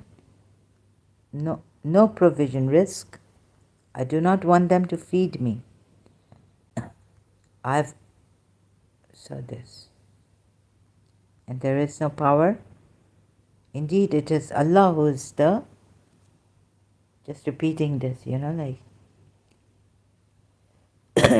indeed, Allah, He, Razak, Dhu Quwwati, Mateen, right? Al-Mateen, Al-Quwwati, Dhu. So, the firm possessor of strength. Shaitan, jinns running away. You see? With this Ism Azam, names of Allah.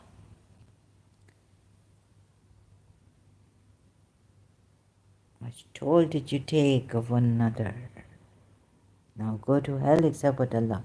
And here, and he's taking help from Shaitan. Taking help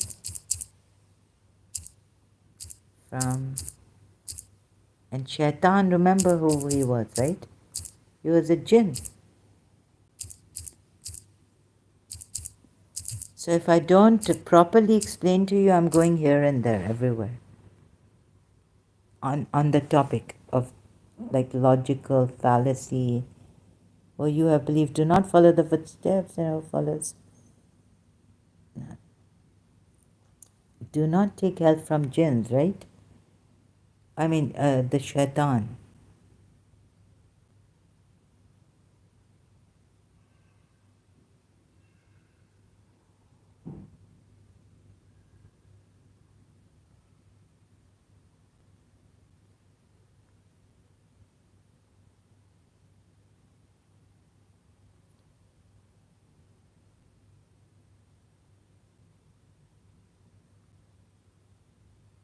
I can't find it now. So anyways, I should be prepared for this. My goodness, how can Allah do this? I mean, under our eyes. Isn't it confusing? And to Solomon we made the wind. Its early morning was a month's journey, and its evening was a month's. And we made a font of molten brass to flow for him, and there were jinns that worked in front of him. But he says, like, I do not take help from anyone, right? We saw that, oh, how can I? Oh my God. That's why I came here. Because he says, I do not take help from anyone. And also, these are created beings. Don't call on them. But the jinns that worked in front of him, and and the bird, like, helped Solomon find out about Queen Sheba. Remember that also? What is this going on? Jinns that worked in front of them. I think you couldn't get a better religion or something, maybe discussed it with Hinduism. But I don't know what you Muslims have really done, and the rest religious people also. I don't know how you can believe in such a, once closely examining, I mean, yeah, I think I was, when I was a Shia, I couldn't really question these things, right? Like I do now. That's true, yeah.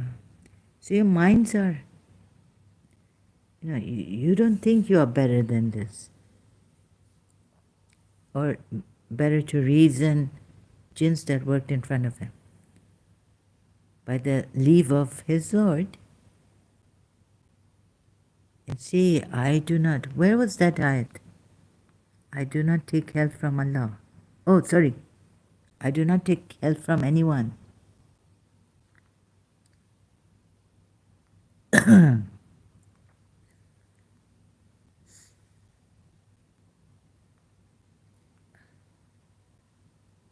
Oh, and this also.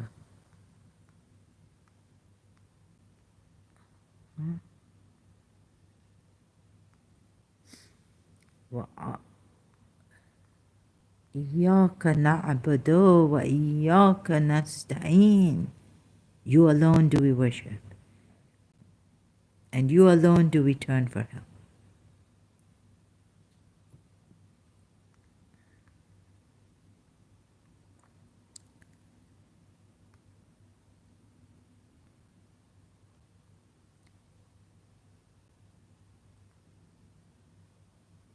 Nay, obey not thou him. Where was that ayat? Okay. Oh, this is really so.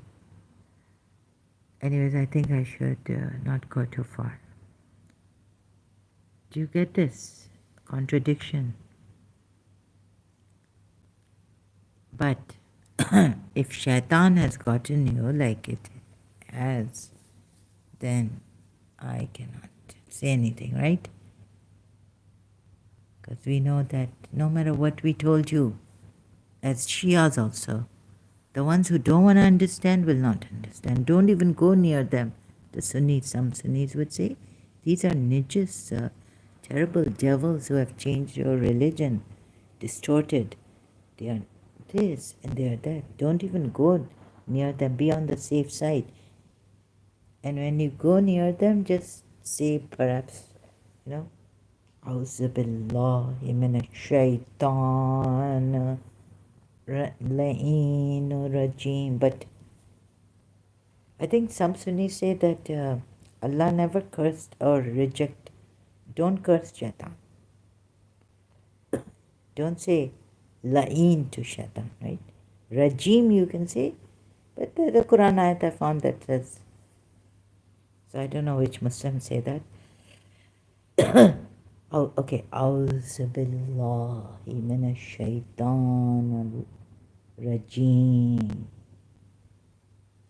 So when you go near Shias, say, I seek refuge, if you have to, I seek refuge in Allah from Satan the rejected. So they don't get to you. They are intellectually very, very clever devils. Like that. Okay, I have to go now. Thank you very much. But someone's so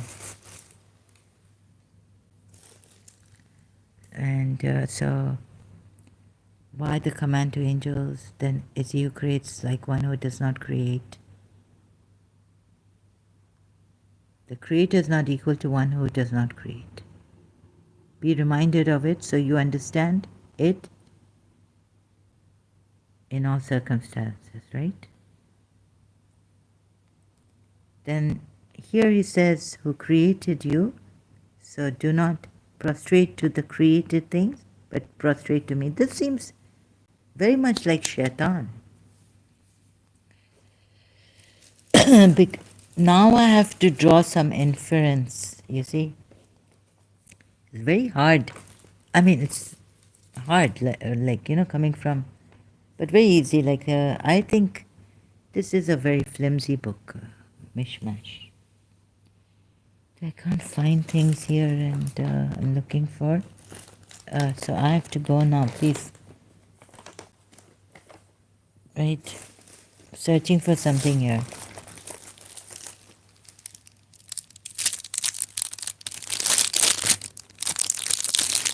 Please don't kill people, harm them, be harsh to them, create obstacles, trying to toy with them or what, just save your religion. Please don't do that.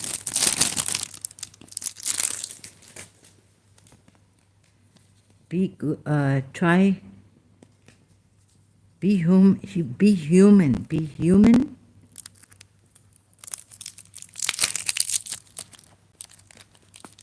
Do not prostrate to the Son of God. If it is him you worship, he's told you, do not prostrate. But there, because, you will see, Adam was the first creation of Allah. So,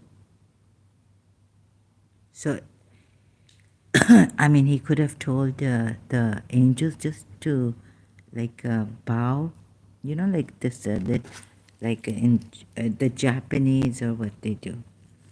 Also, or what did? That's it. What full sajda? Or go to Jadiya, do a kneeling down. Homage, pay a kneeling down. Homage. Right? The kneeling down, Surah Jadiya. What is sajda? Please see this. So, succinctly put, first Allah commands angels to bow down, prostrate to one He has created. And then Allah tells you not to bow to, prostrate to His creation, but to Him if it is Him you worship. That's it. Now, if you're going to tell me the paradox, fallacy, and no reason would do, because it's not justified. You see, it will not be justified. Whatever, even the reason given by Allah, you need to see this from Shaitan. Stay away from it. There will be no scalding water poured or your garments given to you made of fire poured on your head, scalding water. Okay? See that no legitimate reason, it cannot be justified. So there are this. I took you a little bit, step by step. Hope you get it. Thank you. Even I will not be able to listen to my 2 hour now. Maybe it's coming to 3 hours. Thank you for the likes, much appreciated. Thank you for your patience. And thank you for the help. It is very, very important for me. It is more important, I can't say, but I'll tell you, more important than my life. I don't know if, the truth. Well, I'll be saving my life, and maybe that is the truth, to save my life. Is truth better or saving my life better? I think why God has given us this saving of life. And Shias really are not. They say, okay, if we die, we die. Bomb blast or God forbid, whatever. Or the bullets you spray on us. What is it? But the truth is that God wants you to live, and for the truth, not sacrifice. That's why, if I want to now, like I asked someone in London, my Kuwaiti brother said, if you want the truth as much as you want your life, it will come to you. So, I try to not breathe, like hold my nose. I can't. Like for how long? Truth come to me, truth come to me. This is suicide. So, on one hand, so like, what is this? Like, if you say that, I can't tell you, because I couldn't do it, right? I couldn't hold my nose. Like, if you want truth as much as a dying man wants life, yeah, a dying man wants life. So I really wanted the truth, but and I didn't even care for my, like I would say, okay, let me die, but I want the truth right now. So, and then my Sikh brother in London told me, no, life, you have to fight. There was someone he knows in the hospital. He never say die, never say die. So just because, you're not well, or you feel like you're ugly, that you don't deserve to be here, you're disabled, never say die. Depressed, never say die. Fight for your life. So, but I wanted to fight for the truth in me, so that the truth will come and give my life. Never say die. So that means life and truth, they're not two different things. Like, if you want to give, as a dying man wants life, would a dying man want life? Like in the hospital, you're dying, okay, you're dying now, you're old age. Maybe, old age people, like my principal was saying, no, she doesn't want to live to be 80 years old. Sorry, my arm, left arm, bone or something. So she didn't want to be 80 years old, right? She wanted to die before that.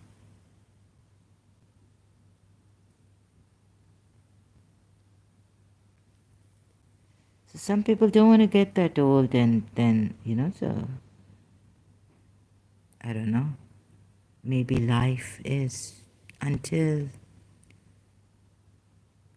God forbid, some accident or disease or old age takes you. So, don't know about these matters. I'm still in a contemplative debate, discussion, arguments. Can't decide why the God. So, look very succinctly. If you see these two ayats, like I showed you in the previous, this should be enough for you. Meaning of sajda. Surah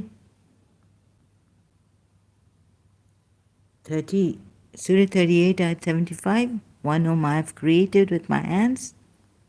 And Surah 47, ayat 37, do not prostrate to the sun or to the moon, but prostrate to Allah who created them, if it should be Him that you worship.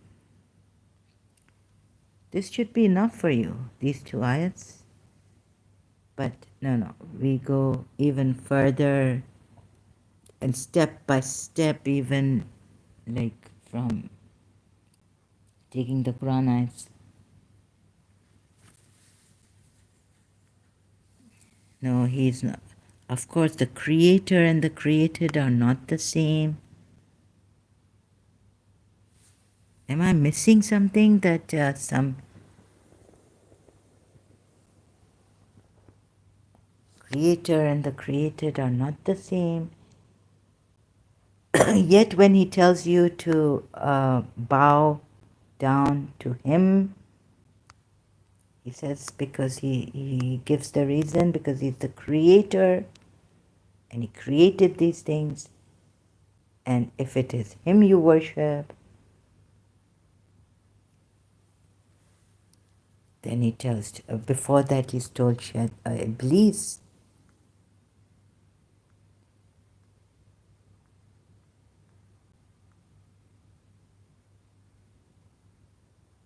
why did you not prostrate to the one I have created with my hands?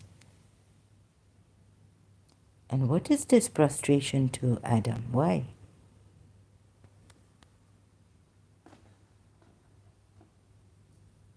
I don't understand. Times are out of joint. Oh God, some bug has come in or something.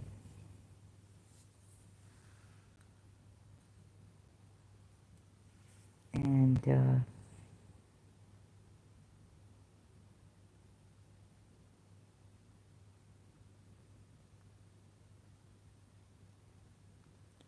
so this should be it.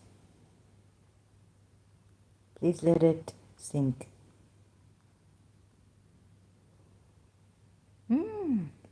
Prostration is the highest form. If you are Shia, then oh my God, God help you. Please take some like healing. I've had like really terrible pangs of pain. Sometimes I felt like I would, oh my God, I'm going to burst, like the betrayal. Or, I've made myself think, or could I start to doubt, like, oh my God, is Allah asking angels to worship? Like, am I right in my reasoning and all this? Did I get this thing right? Going insane or something, losing touch. Oh, is my mind okay? Reasoning, right? So please help me, ex-Muslims. Is my mind okay on this? Christian prince, help me, help me, help me. Oh, I'm asking help from other than Allah. And I am also an ex-Muslim. So this, and what did Khana Hikmat Surah 22, Ayat 77. Surah 22, Ayat 77.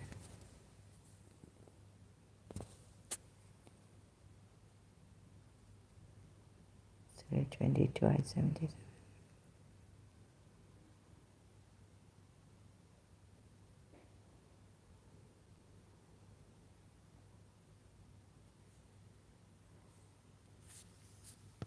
Nothing yet.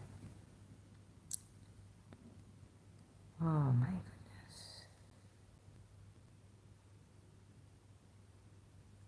Yes. Hazrat Ali.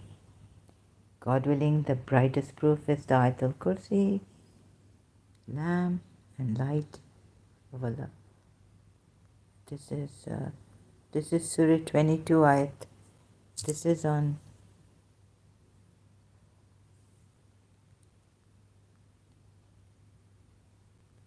Oh, you have believed. Bow and prostrate and worship. Yes. So what is this? No tafsir or ta'wil, but they are on Ayatul Kursi.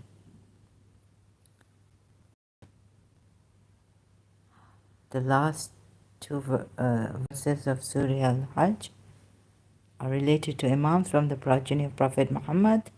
Please tell us some recognition reference. Okay, on Sajda.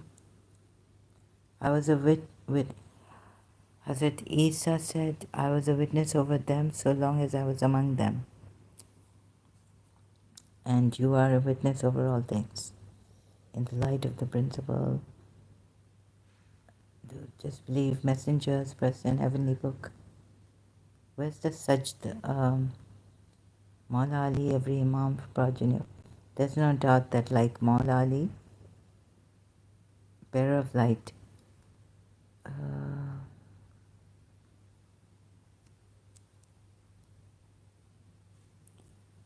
about Sajda. And Surah Sajda doesn't have much about like this. It's on Surah Sajda. Oh, Ibrahim, extremely important. It's a city, place, protection.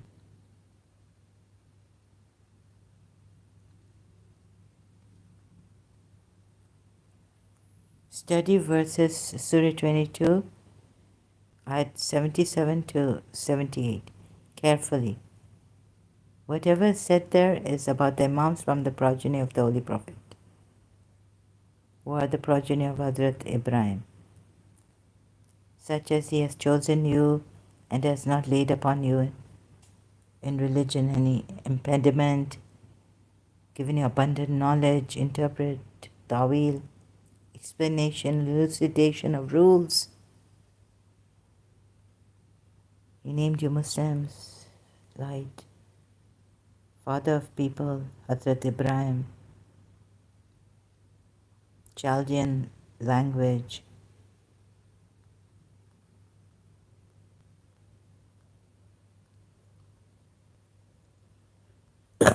Excuse me. Divine justice. It doesn't say about sajda and all.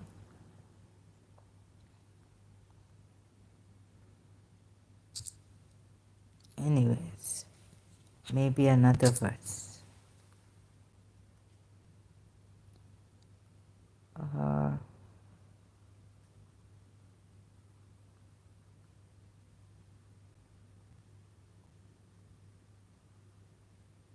3875. So 3875.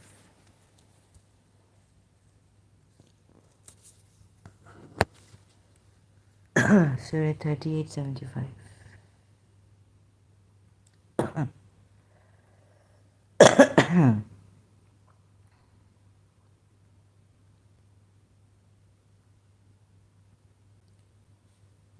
Oh God. Tawil of this verse. Allah created Hazrat Adam with his two hands. Both hands is the Tawil. Two hands of God mean the universal intellect and universal soul. This sublime stage of the personal world, which is called the place of intellect, is the forehead of Arifs. Oh God. Hand of Allah, Yadullah.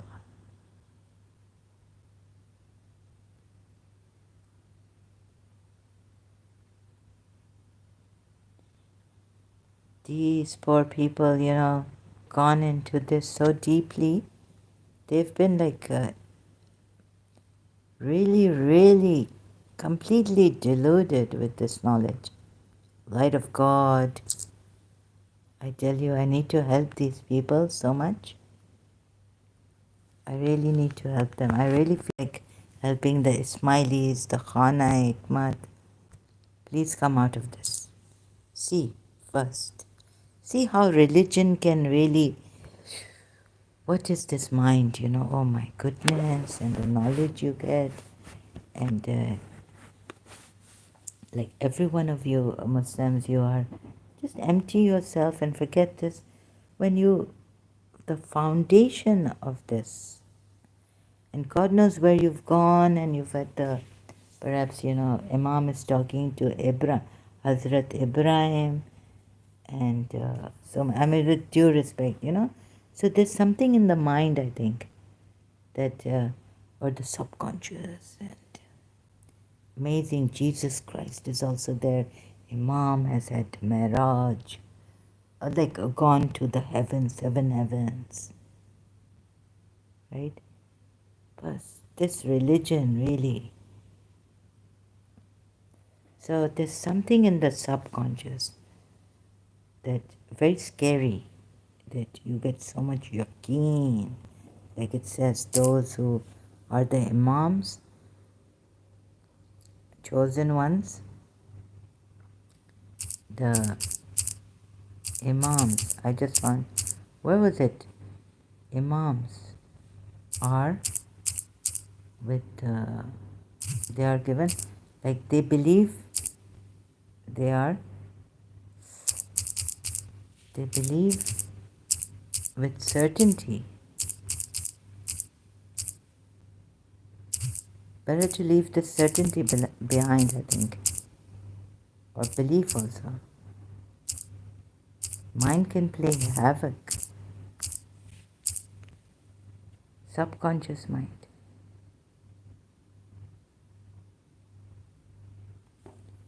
Surah 32, Ayat 24. It's imams. It's these Israeli from Moses' time. And we made from among them leaders. Aima, guiding by our command. Aima is like the plural form of imam. Guiding. Guiding? So God's firmly now no. So giving guidance under a command. Please see this, right? When they were patient and they were certain of our signs. Oh, so not certain of God himself, like does he exist? Because God exists beyond, they say. Shias. Beyond. Shia belief, Imams have told them God exists beyond existence. So it's like not even non-existence. So now they are certain of our signs. Surah 32, Ayat 24. Signs they are certain of.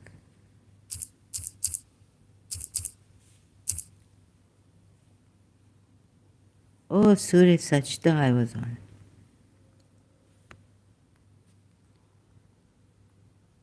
You see? Aima, right? Aima. And we made from them leaders. Now it says Naqib.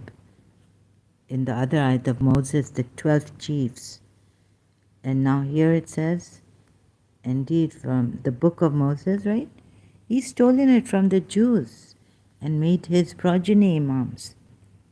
Now these poor imams, they don't know that they are getting it from these Jews. And we made from among them leaders guiding. Oh, guiding. guiding by our command when they were patient and they were of our verses, signs, yani, actually signs, certain. Be ayat, ayatina. Just ayats, ayats sign, certain. Yaqeen, right? So that reminded me that now it's Ama, Moses' time, guiding.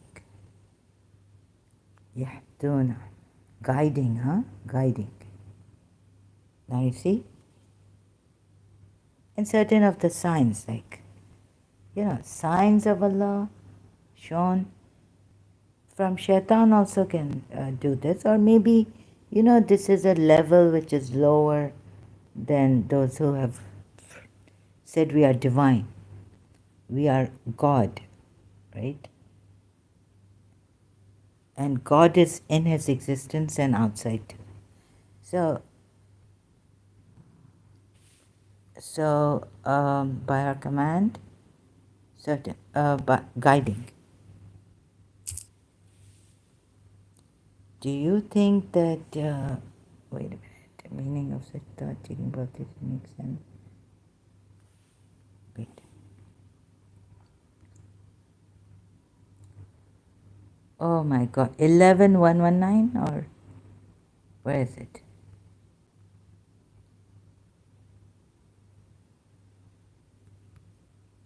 3118. You have suddenly made clear to you the signs if you will use reason. This was on the signs. 11119. Okay, I have to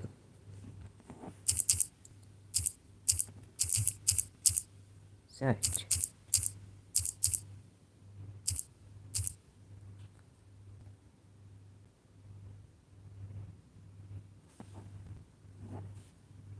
Okay. Is it Allah? Is he? No, I can't search it like this. I have to look into my notes. Where is it? All knowing, taking policies makes sense. God is mine.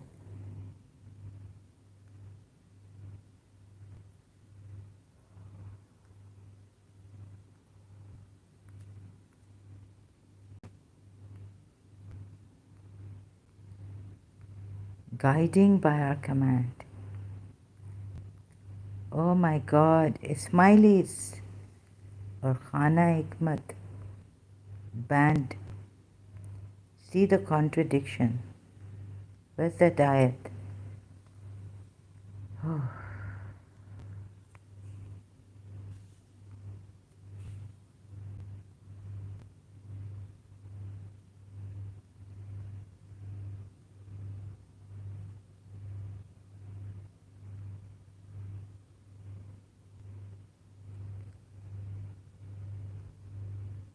I can't find that ayat. Wasn't it here?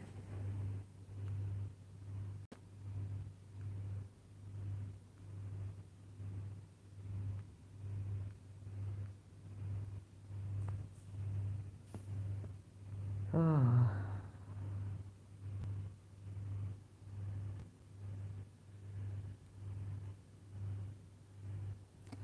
Surah 11, ayat 119.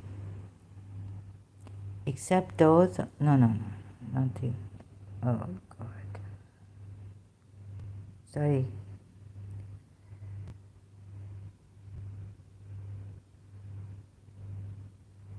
Where's that?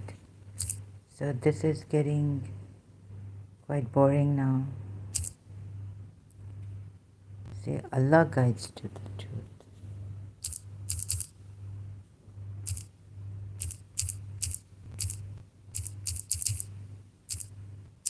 Allah guides to the truth. So do you want me to believe in this, where logic doesn't make sense?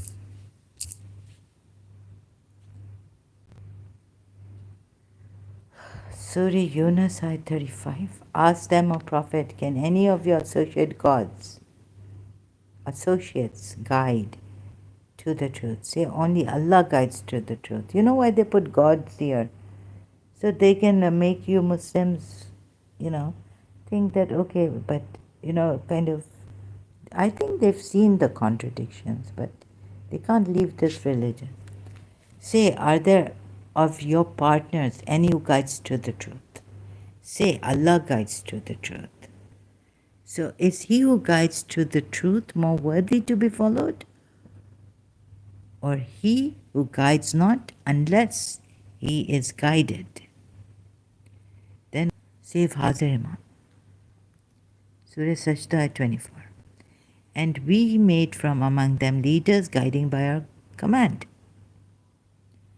So can't they, the polytheists, say that even our God has guided these, right, to guide us? Guided these people, these leaders, Imam. Or we call them, whatever they call them, guru, avatars, or masters, spiritual masters. Now look at the contradiction here. Okay, thank you very much. Thank you for the like. Thank you for being here. Today, given you a lot on this. 2 hours, 3 hours, 4 hours. I'm sorry, but I had to do this. Thank you, and for allowing me to do this. I wish you the best. I hope you get out of this and find something. I don't know, like finding now. I'm shaky in this. So I'll just go through, like, maybe I would have gone through Jiddu Krishnamurti. Right now I need some healing and some rest. So anything that is for certain, it could be coming from my subconscious, which could be deceiving me about God like this. And it could be like this, And we have a great Imam, the Ismailis have a great Imam. And I don't know, so I don't know anything, I don't know. I think the best thing to say is that, what can I know? I don't know, right? So just take it like that for now. But anything you give me that you are certain about, I will reject. That your mind, or you say these signs are coming from Allah and they've already come, and there's a lineage.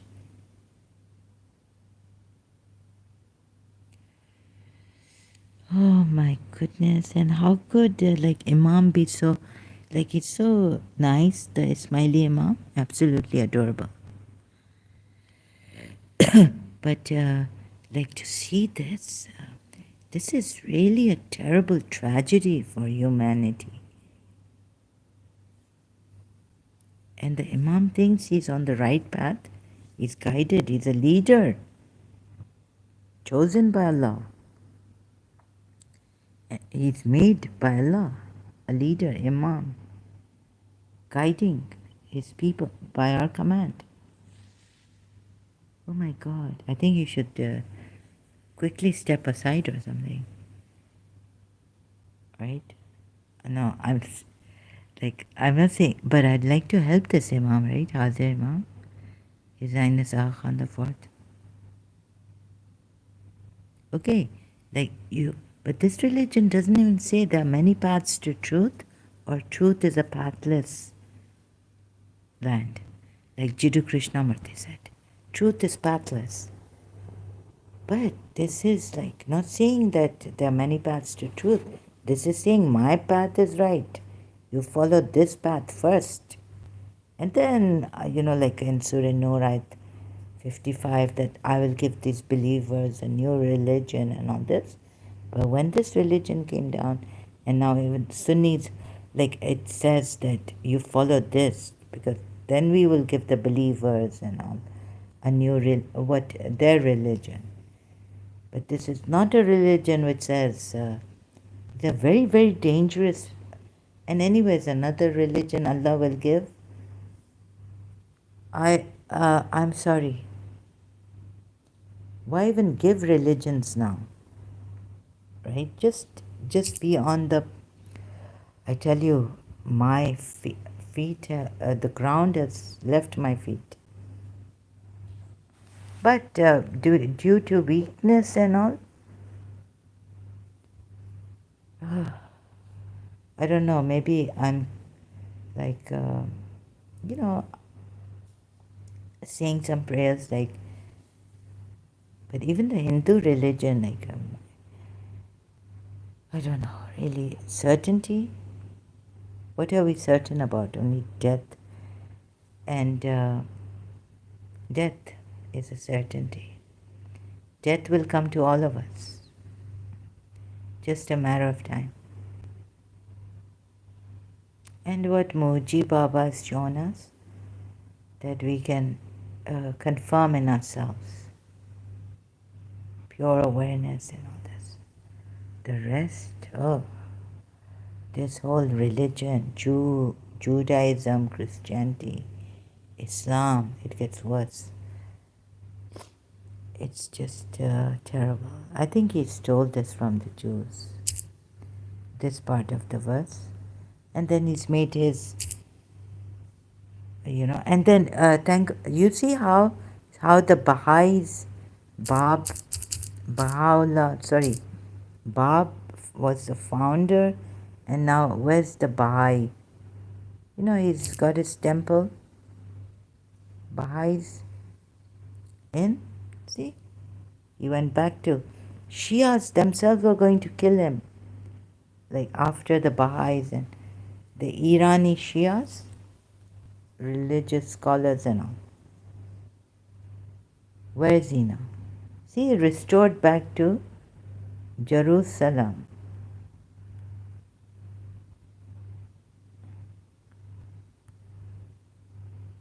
The Universal House of Justice in Haifa, Israel. See? So he's gone back to Israel, right? Where he belonged. Actually, this part of this religion was, from Hawaii and all they learned.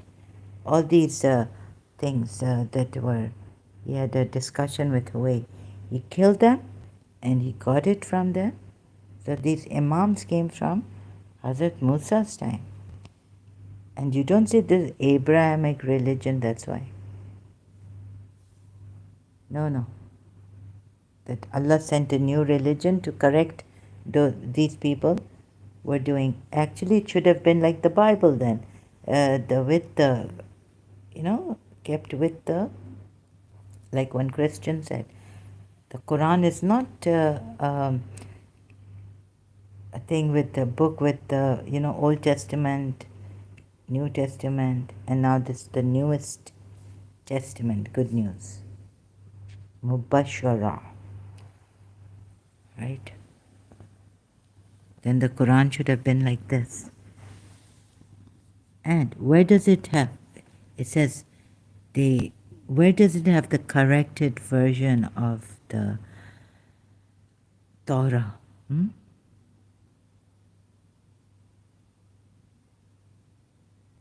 No, it's in verses like here and there scattered and all this. Doesn't even have the style of the Torah. Do you know the style of the Torah? Okay, it has some Talmud, they said. I was told that this, the parts of this have come from the Talmud. It's not original. Well, why did we think this was original? Correcting the old. But no one can change the words of God, so even that is a contradiction. If they say that they were changing the word of God, they were distorting, no one can change the word of God. So, this also, I don't know, no one can change. I don't know what Muslims can come up with really great ideas, they think, to defend this religion. Great, like you think, oh, the debates that go on, Christian Prince, and I mean, or sometimes the discussion also. It's so, like, I don't, where the Muslims, like someone coming here, where the minds go to, about Zana, and the way they question me, it really makes my blood boil, right? I don't think that questioning, that way of questioning, like so cleverly done. Why does your mind go like that? Simple, yeah? Please. One thing we can get over now, that there's a contradiction. And I'm thinking of that mind where, oh God. And Satan had nothing better to do but to give us imams from the progeny of this great devil, Prophet Muhammad. At least now this imam very good. Anyway, it's not Satan. I think there is much knowledge in this world, even higher knowledge, which they acquired, and there's Kabbalah also and all this. So it finally God, no, there's God or what? What is in a very deep knowledge of higher realms? Like, there are galaxies. Of course, you're going to get knowledge of the galaxies if you, maybe without scientific tools or something, you can find knowledge. But science has found planets, and I can't say it properly. Like, something about these religions and these beliefs where the mind has given, like the Imam has this, where was it? In in Nizari, in the mind made. But please, I'm not saying that you, like this whole, like Prophet Muhammad's mind too, they say like alter ego. What is it in human beings? Or in like this intellect, personality? Is this a kind of a higher personality?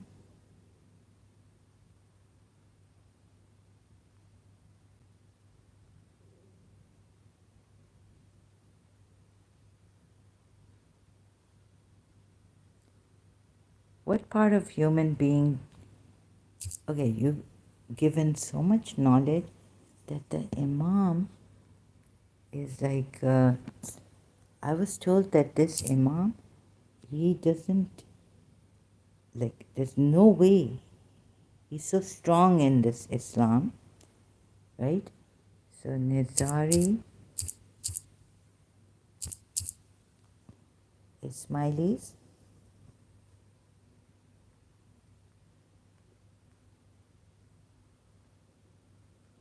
that this Imam has marifat,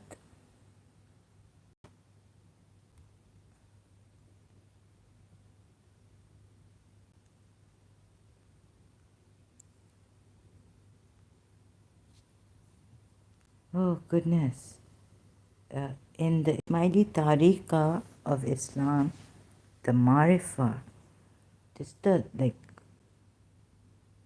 spiritual knowledge of the Tawheed of God is attained through the Imam of the time. The perfect soul of the Imam of the time always experiences the fullness of the marifa of God. And see how they've put it. I've read this before and I couldn't say it properly. And his murids reached that recognition through the recognition of the Imam. Nasir al-Din al-Tusi, Badakhshan, S.J. Badakhshani, contemplation and action. You see? Oh my goodness. Now the Imam, thinks he knows. He's got full marifat, fullness of the marifah of God. Marifah of God or the signs of God? Oh, you mean the attributes of God, but not God himself, right? Because God is beyond existence. So, okay, it's now late, I'm going. Please see. And how do you see? Oh, how are you going to see this? If you're like this Imam, as a Sunni, I'm a gone case. All my things that I've been helping you, you can't see. You can't see. God knows how these Ismailis, some of them left Ismailism, and how I left Shia Islam. And I don't know if I should say God knows. So, my God, so I just, out of habit, if there is a God, or what is this all? Or we are all gods, or everything is a God. I don't know. So I leave you with, I don't know if I will be able to help you.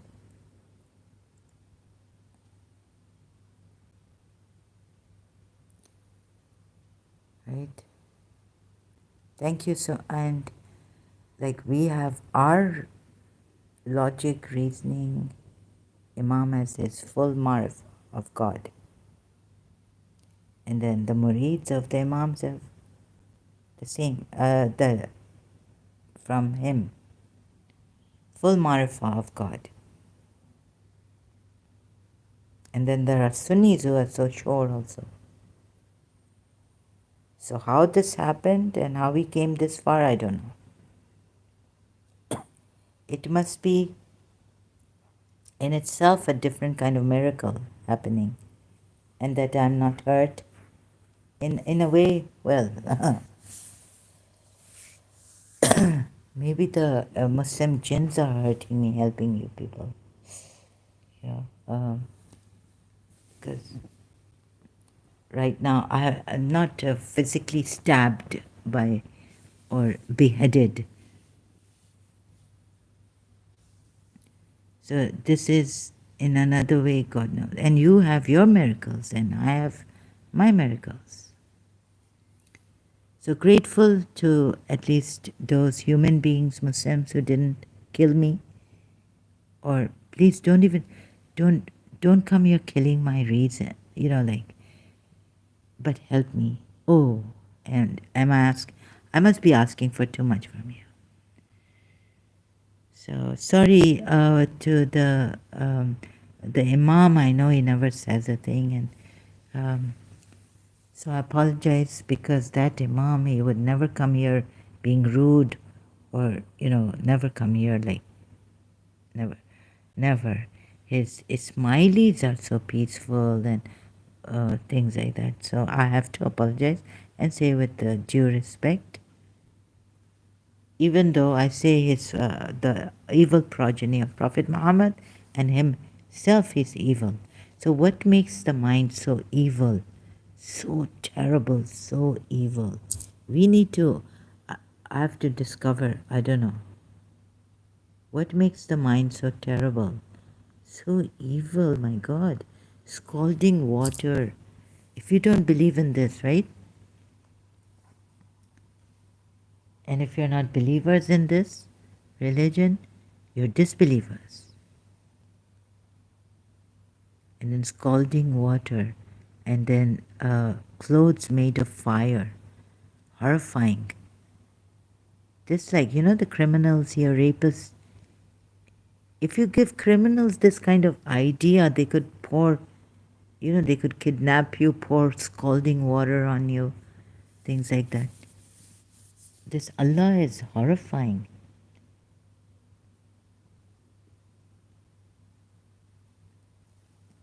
Giving more ideas to evil people.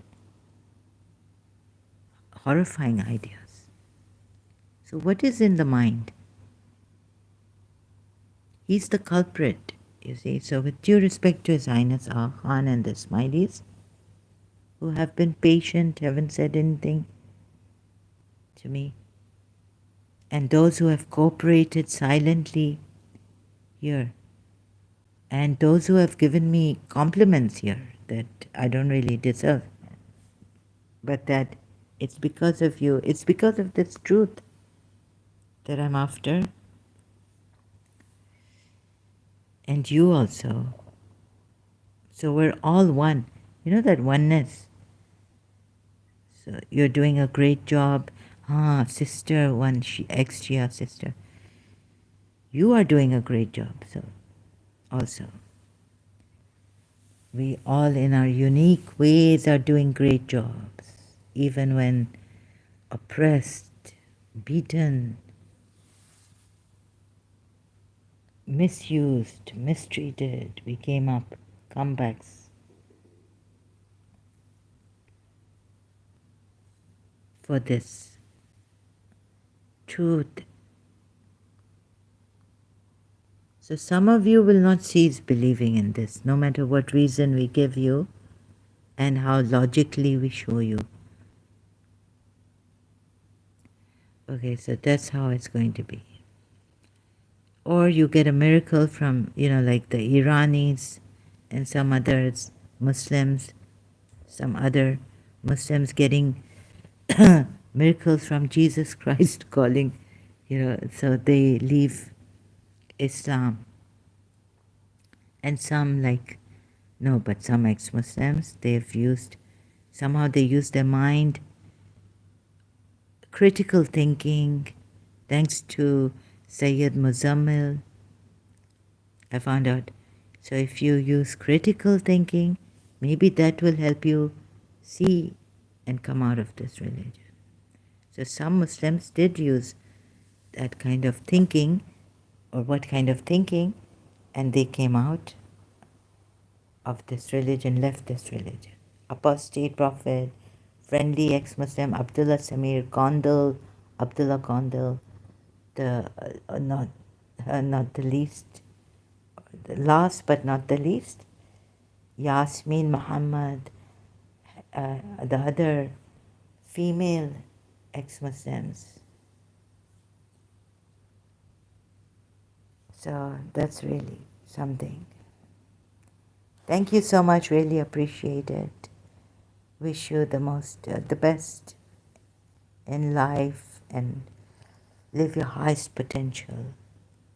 And your highest potential could be divinity, and you could be co-creators. Who knows?